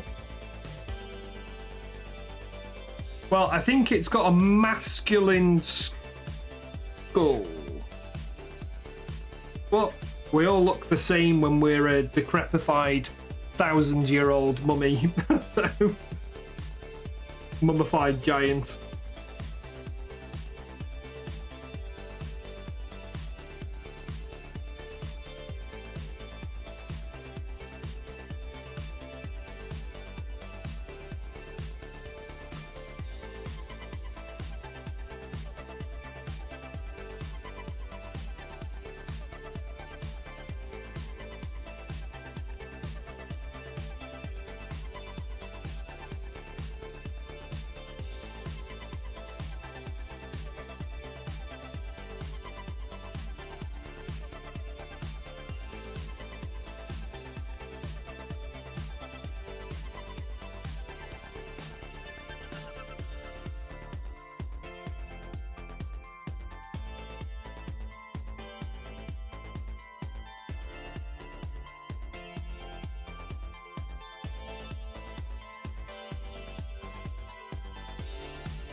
There you go, it's Archibald. Alright. We don't see the pelvis, no. That's true. We can't look up his skirt either. Tom, know any shows like Peaky Blinders? You want to watch something like Peaky Blinders, so you want something with a bit of an accent to it. You want some like Essexy accent here. Cockney accent, or do you want the more Birmingham accent from Brummyland? That's the accent. Or the Cheshire cheese Cheshire cheese accent. Cheese grommet. Are you after some Wensleydale? Ooh, we've actually got some Wensleydale in the fridge. I call that winning. If you have the correct cheese in the fridge.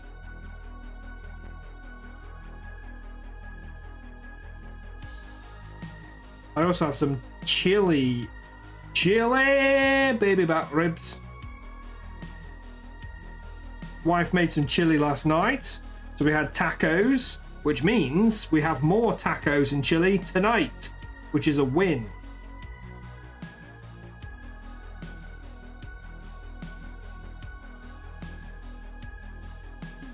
Don't you just love it when you've got food left over?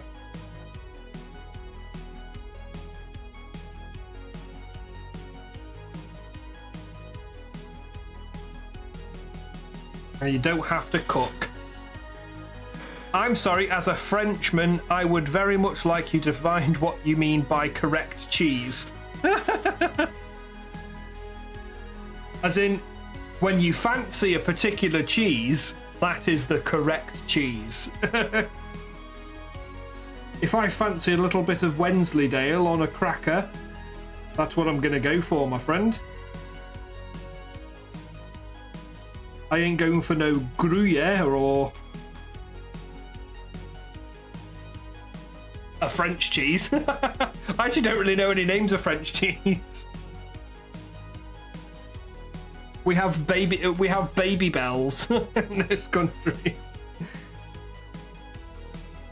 That's a thing of French cheese. I thought you were implying the existence of incorrect cheese, which would have been Cactus Bella, yeah. Hey, there is incorrect cheese. There is incorrect cheese, and that is American cheese. Sorry, guys, I've said it. American cheese is not great because it's not real. It's not real cheese. It's as artificial as it comes. However, there is a place for American cheese on burgers, because I do actually quite like those little slices that you get. It's essentially, yeah, it is essentially plastic.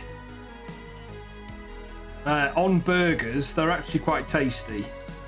But obviously you're going to pay for it in your gut later.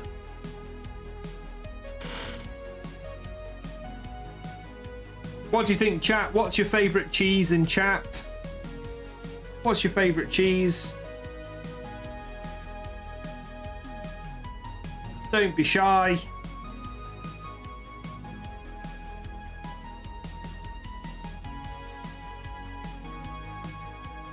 Oh crap, I think I've missed some gold actually. I think that bit I think the bit here, well here, that should be gold. So I'm probably gonna have to do that again. My life, I cheese it every day. Wookie hole cheddar at the minute. Wookie hole, interesting. Spiodine, I'm partial to a bit of spiced Edam. Ooh, that sounds nice as well. I have no idea what Wookie hole cheddar is. There's so much you can't decide. Maybe Tom de Avin. I'm gonna try and pronounce that. Tom? Will you say Tom? Or are you saying like Tom like that? De Avernia. Just say Tom. Tom de Avernia or Cantal. You sound Irish now. Irish cheese. You stay till the job's done. Tom de Avern. Tom de Avern. Okay. We learn so much on these streams, chat. Wikihole is a place down near Cheddar and they age the cheese in the caves. Interesting. It's cave-aged cheese. I mean, it will be the optimal temperature in there because caves, from memory, caves stay around 7 degrees all year. Which is probably not great for fermentation. What was I doing? Oh, right, I'm base coating something.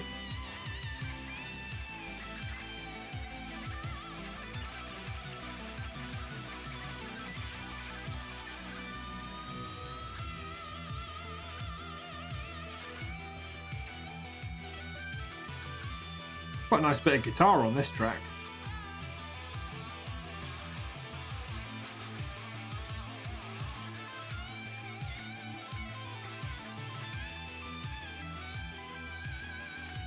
I'm actually going to like this song because I want to remember what this one is called. The Elemental Dive by Vincenzo Salvia. This is very nice. Got to head to bed early? No worries, brother. Thank you so much once again, A7, for your support and presence on today's stream. Much love to you, dude. Much love to you. Sleep well, sweet prince.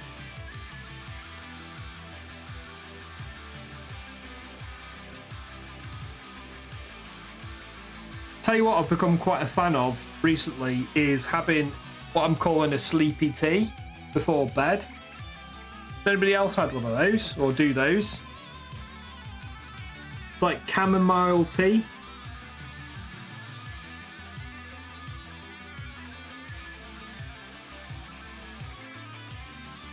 Really good stuff. It really chills me out, you know?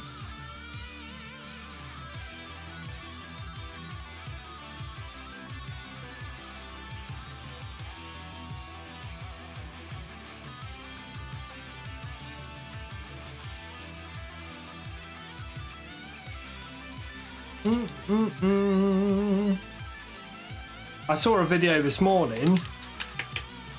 You have a sleepy coffee because you're a goddamn savage. Yeah. Brutality. Have you drank that much caffeine that it quite literally puts you to sleep? Like it doesn't even affect you one bit?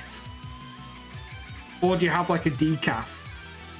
Because, to be fair, I've said this before on stream, but the process of going to like feeling sleepy, heating your body up and then letting it cool down is actually the way that your body ends up releasing the hormones to put you to sleep.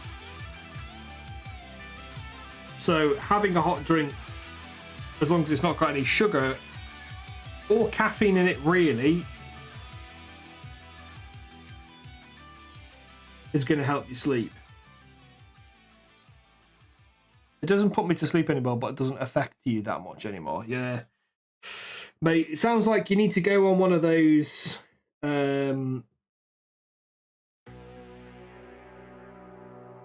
You basically need to go off caffeine for a couple of weeks. See if you can do that, because it will end up helping you out in the long run. I'm not saying get off caffeine completely, but like you'll find you'll have withdrawal symptoms and all sorts of crazy shit. You'll have proper withdrawal symptoms.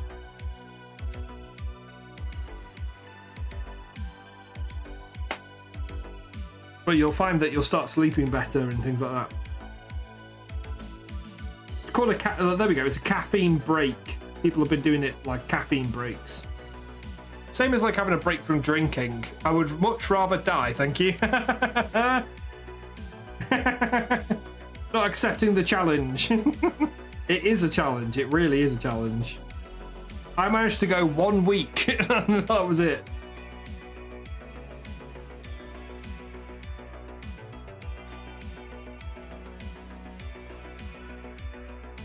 So I can't really call that a success, but I have sort of reduced the amount of alcohol I've been drinking. Because I was like having a casual beer and stuff like this. Well, I did have a beer at the weekend, to be fair, but I just had 1 pint.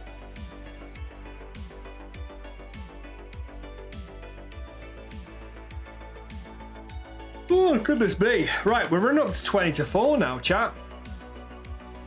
Well, we have made quite a bit of progress on this happy little chappy. Like, I'm quite happy with how the bandage is looking. He's starting to look good. He'd give up alcohol any day over coffee, yeah. It is a hard proposition. I think I'm just going to try black on this. The haft of this weapon.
That's going to be a sneaky bugger to get in there.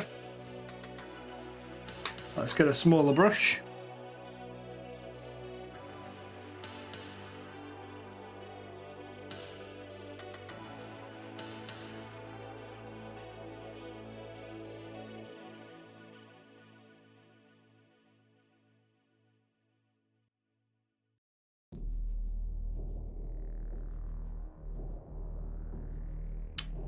Do.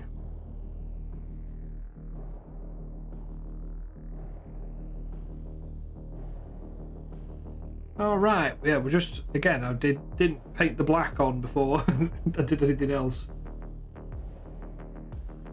Well, I think it's because I hadn't decided what colour I was going to do the haft of this this giant maul.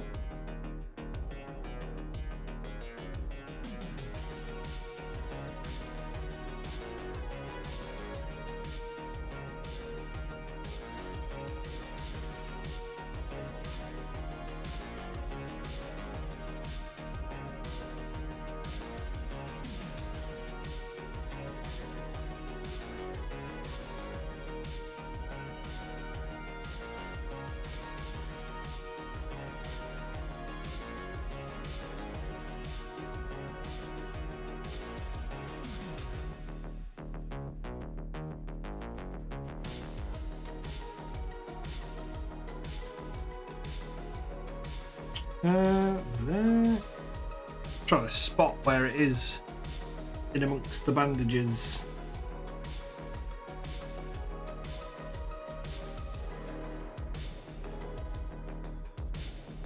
Nope.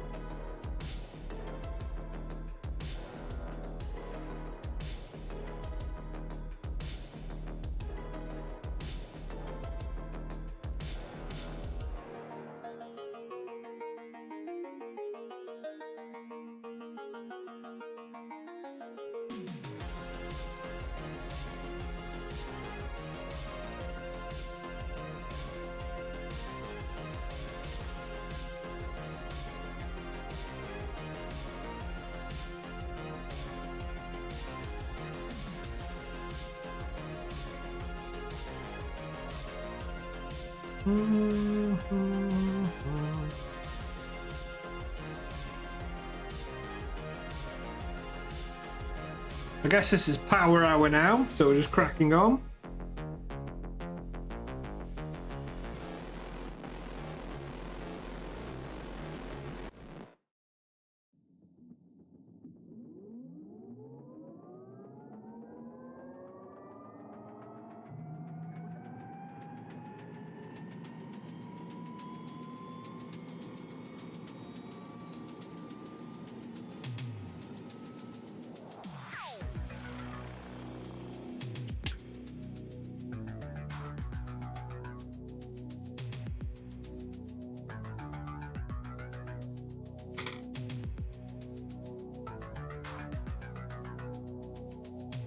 Hell, read a bit of toilet paper with me.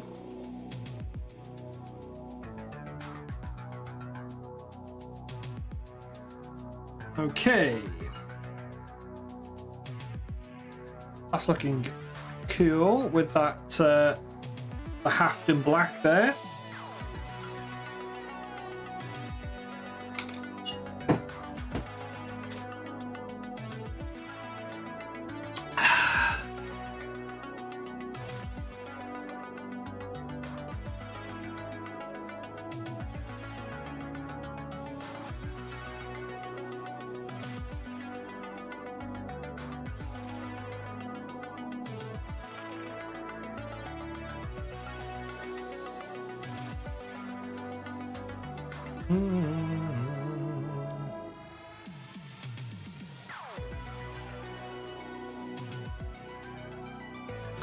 Okay.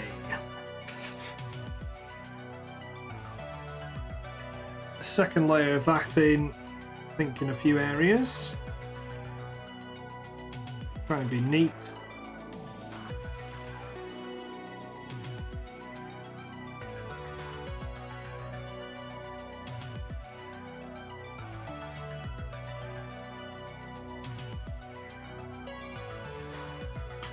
And then I'm just going to pull up a picture of like rose granite, just so I have a good idea of kind of how I want to do that bit. It's going to be like a darker coloured, but like stone colour for the mall. I think the head and the pommel should be that rose granite. Whoa, this could look quite interesting. Like marble. We could do a marble. That'd be interesting. In fact, that'd be quite a lot of fun to do it as a marble. There's already like some cracks and stuff in it. That would definitely make it more difficult for me to do, but would be quite fun. The rose granite, when I look at images of it, it seems to have like a lot of black, like all of the stones are quite mixed in and interspersed. So there'd be a lot of like stippling, I feel, on that one. Or if I did something like marble, you could do the old wet wipe technique, or you could like do it by hand with a lot of glazes, both of which would be interesting, shall we say.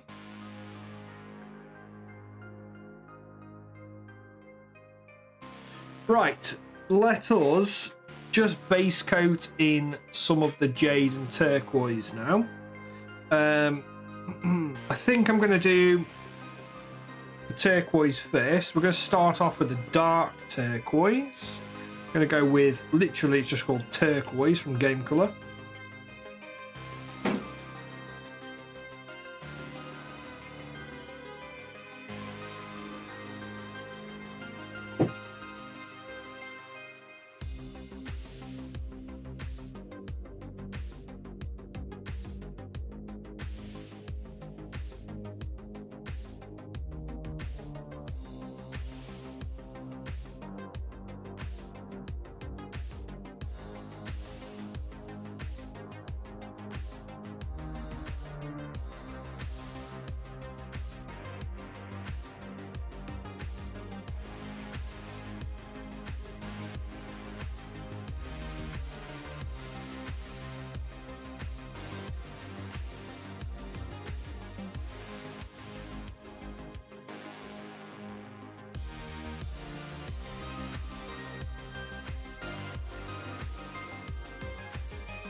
Oh, we do need to put some of the leather colour around the nape of the neck as well.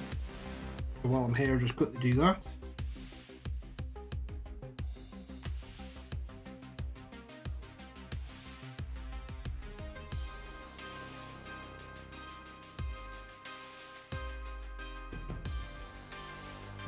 You're painting the squig teeth. Have you got another picture we can see so we can see how you're getting on with that black?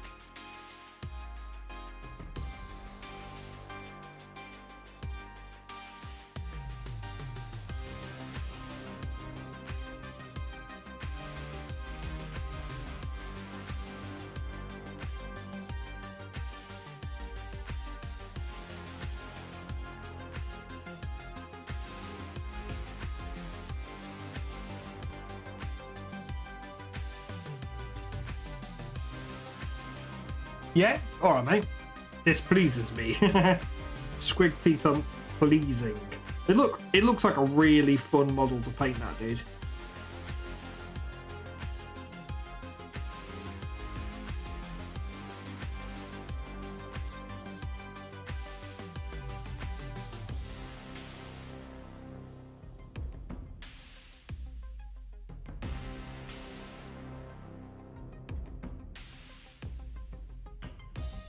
I think I've ever painted a squig before.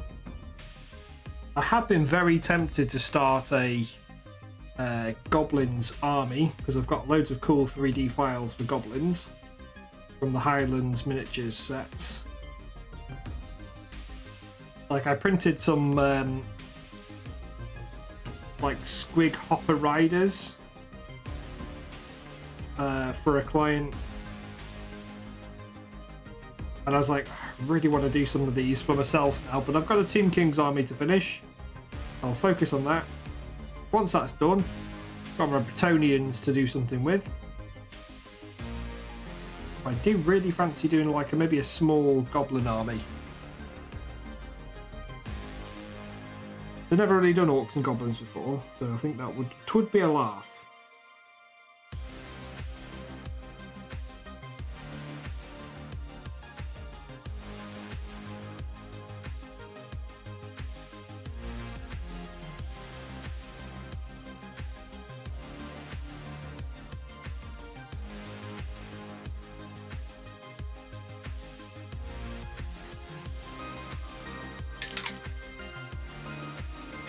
Okay, I can see the colours creeping up on the collar. So I've got to somehow cheekily get a little bit of colour into this little gap here.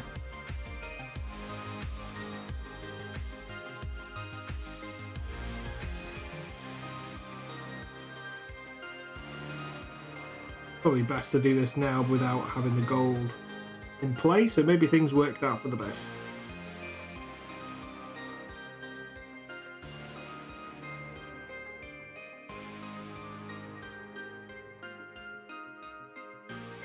Okay, let's get some of that turquoise in.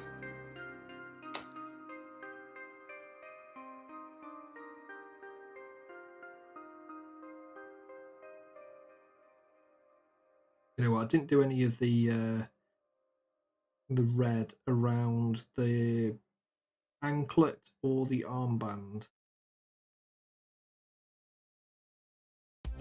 This is the best bit now though, is doing all these little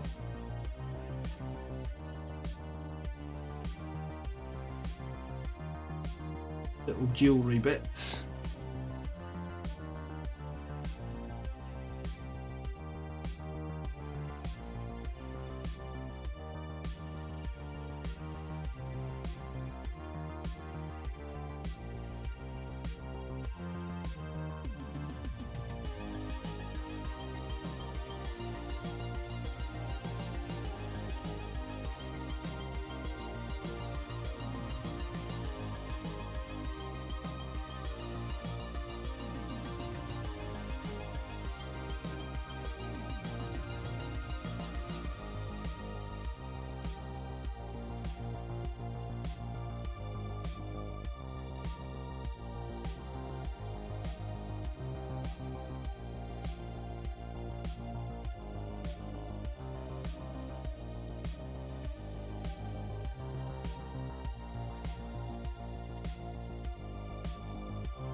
Oops.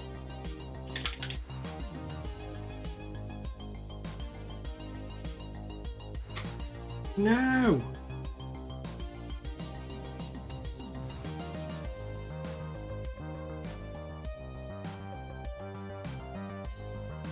A really annoying place to get a little tiny bit of that.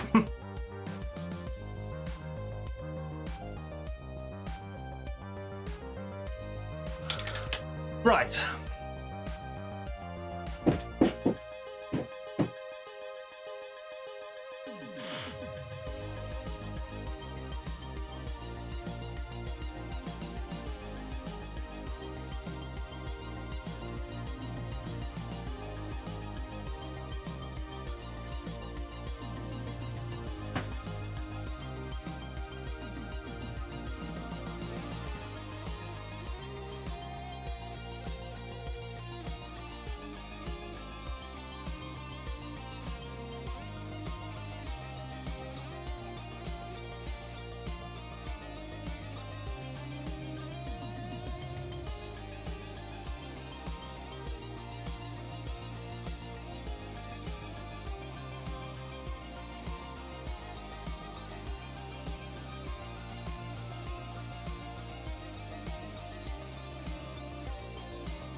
Right, there we go. So just added a little bit more of that leather there.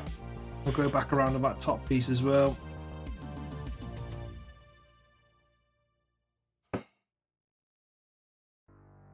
Splatter a load of shit on that now.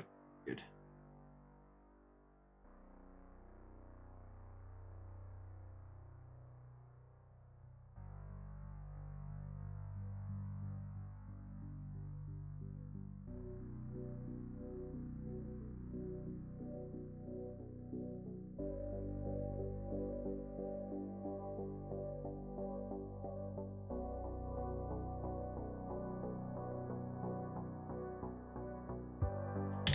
I want to get this turquoise in, and then we are laughing.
All right. Sorry, I've just been completely in the zone. Not really been chatting much, but there you go. We're basically just trying to get this turquoise in. And then see how he looks. But I'm getting quite happy with that. A lot of highlighting and stuff to do still all over that, but it's all good.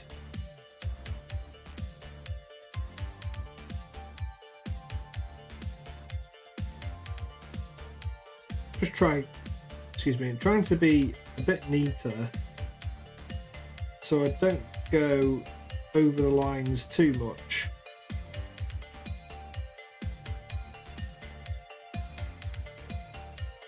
Now then I'll have to come back and correct myself and things, so I'm going to be a bit neat here.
I'm going to struggle to get to that bit underneath this green stuffed bandage.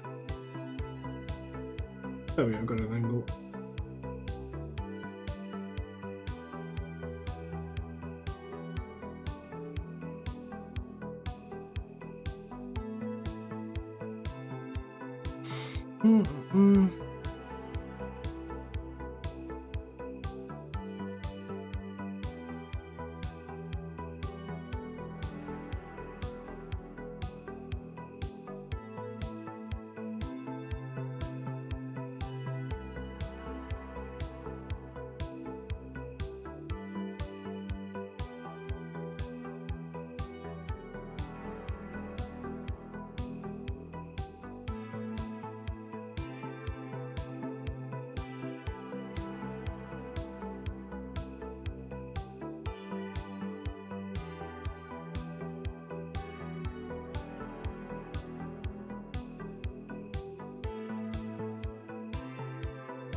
Okay, guys.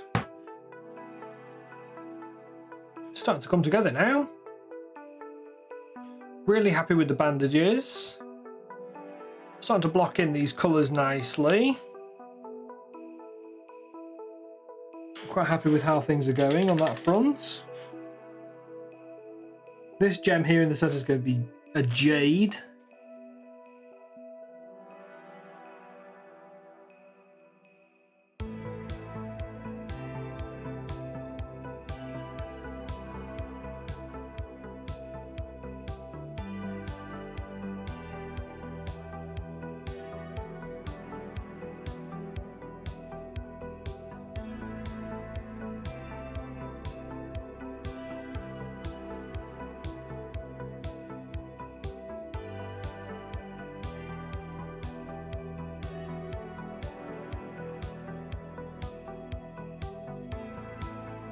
Yeah, it is, mate. Things start to come together.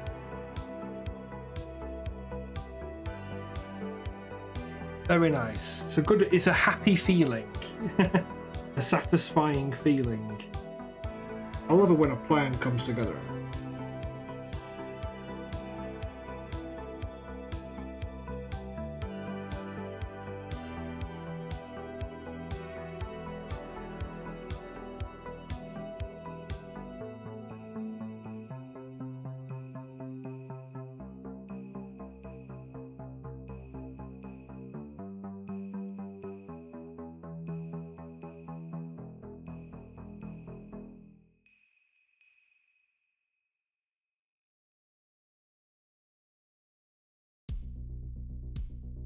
Yeah, there's a lot of tidying up to do here, but getting it all nice and neat, and then we'll get all some nice highlights going in and stuff like that. Just blocking in the colour like this just does get a bit messy.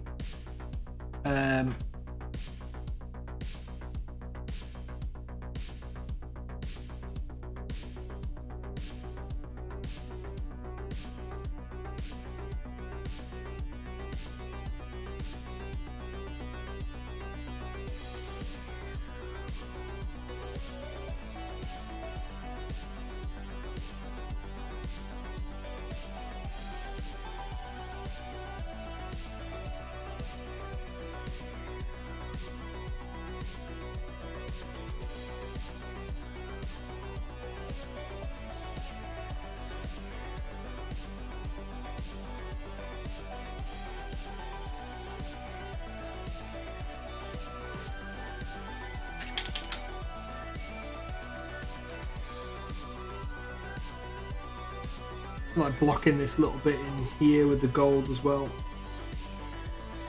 Now that we've added those colours. Oh, got some water on his head.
Right. I think we'll leave it there, chat, to be honest. I just stretch my legs, go for a wee. Sort some bits out, sort my life out. Need to pay an accountant an absorbent amount of money. Yeah, we'll be back next week. Unsure what we'll be painting next week. Might be more Bost. Might be more Tomb Kings, who knows. But I do feel like finishing this guy off though. He's so close to being finished. If I had another spare 2 hours or something, we could probably get a good way of there to finish the bugger. But on that note, I think we're going to love you and leave you, and probably going to raid on to maybe Doc Rhino or something like that. So let's have a little look, see who's about.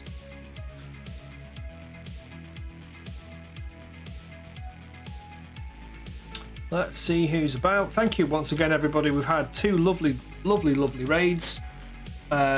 So big shout out to Gorner's Corner as well as Brush Liquor, and for everybody who's dropped us a follow on YouTube, on the stream. Big love to you all. There we go. Right, let's find somebody to go and hit with the raid. I think we'll go to Doc Rhino again.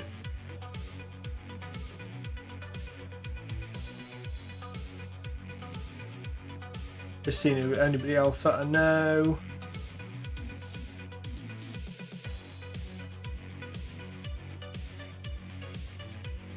No.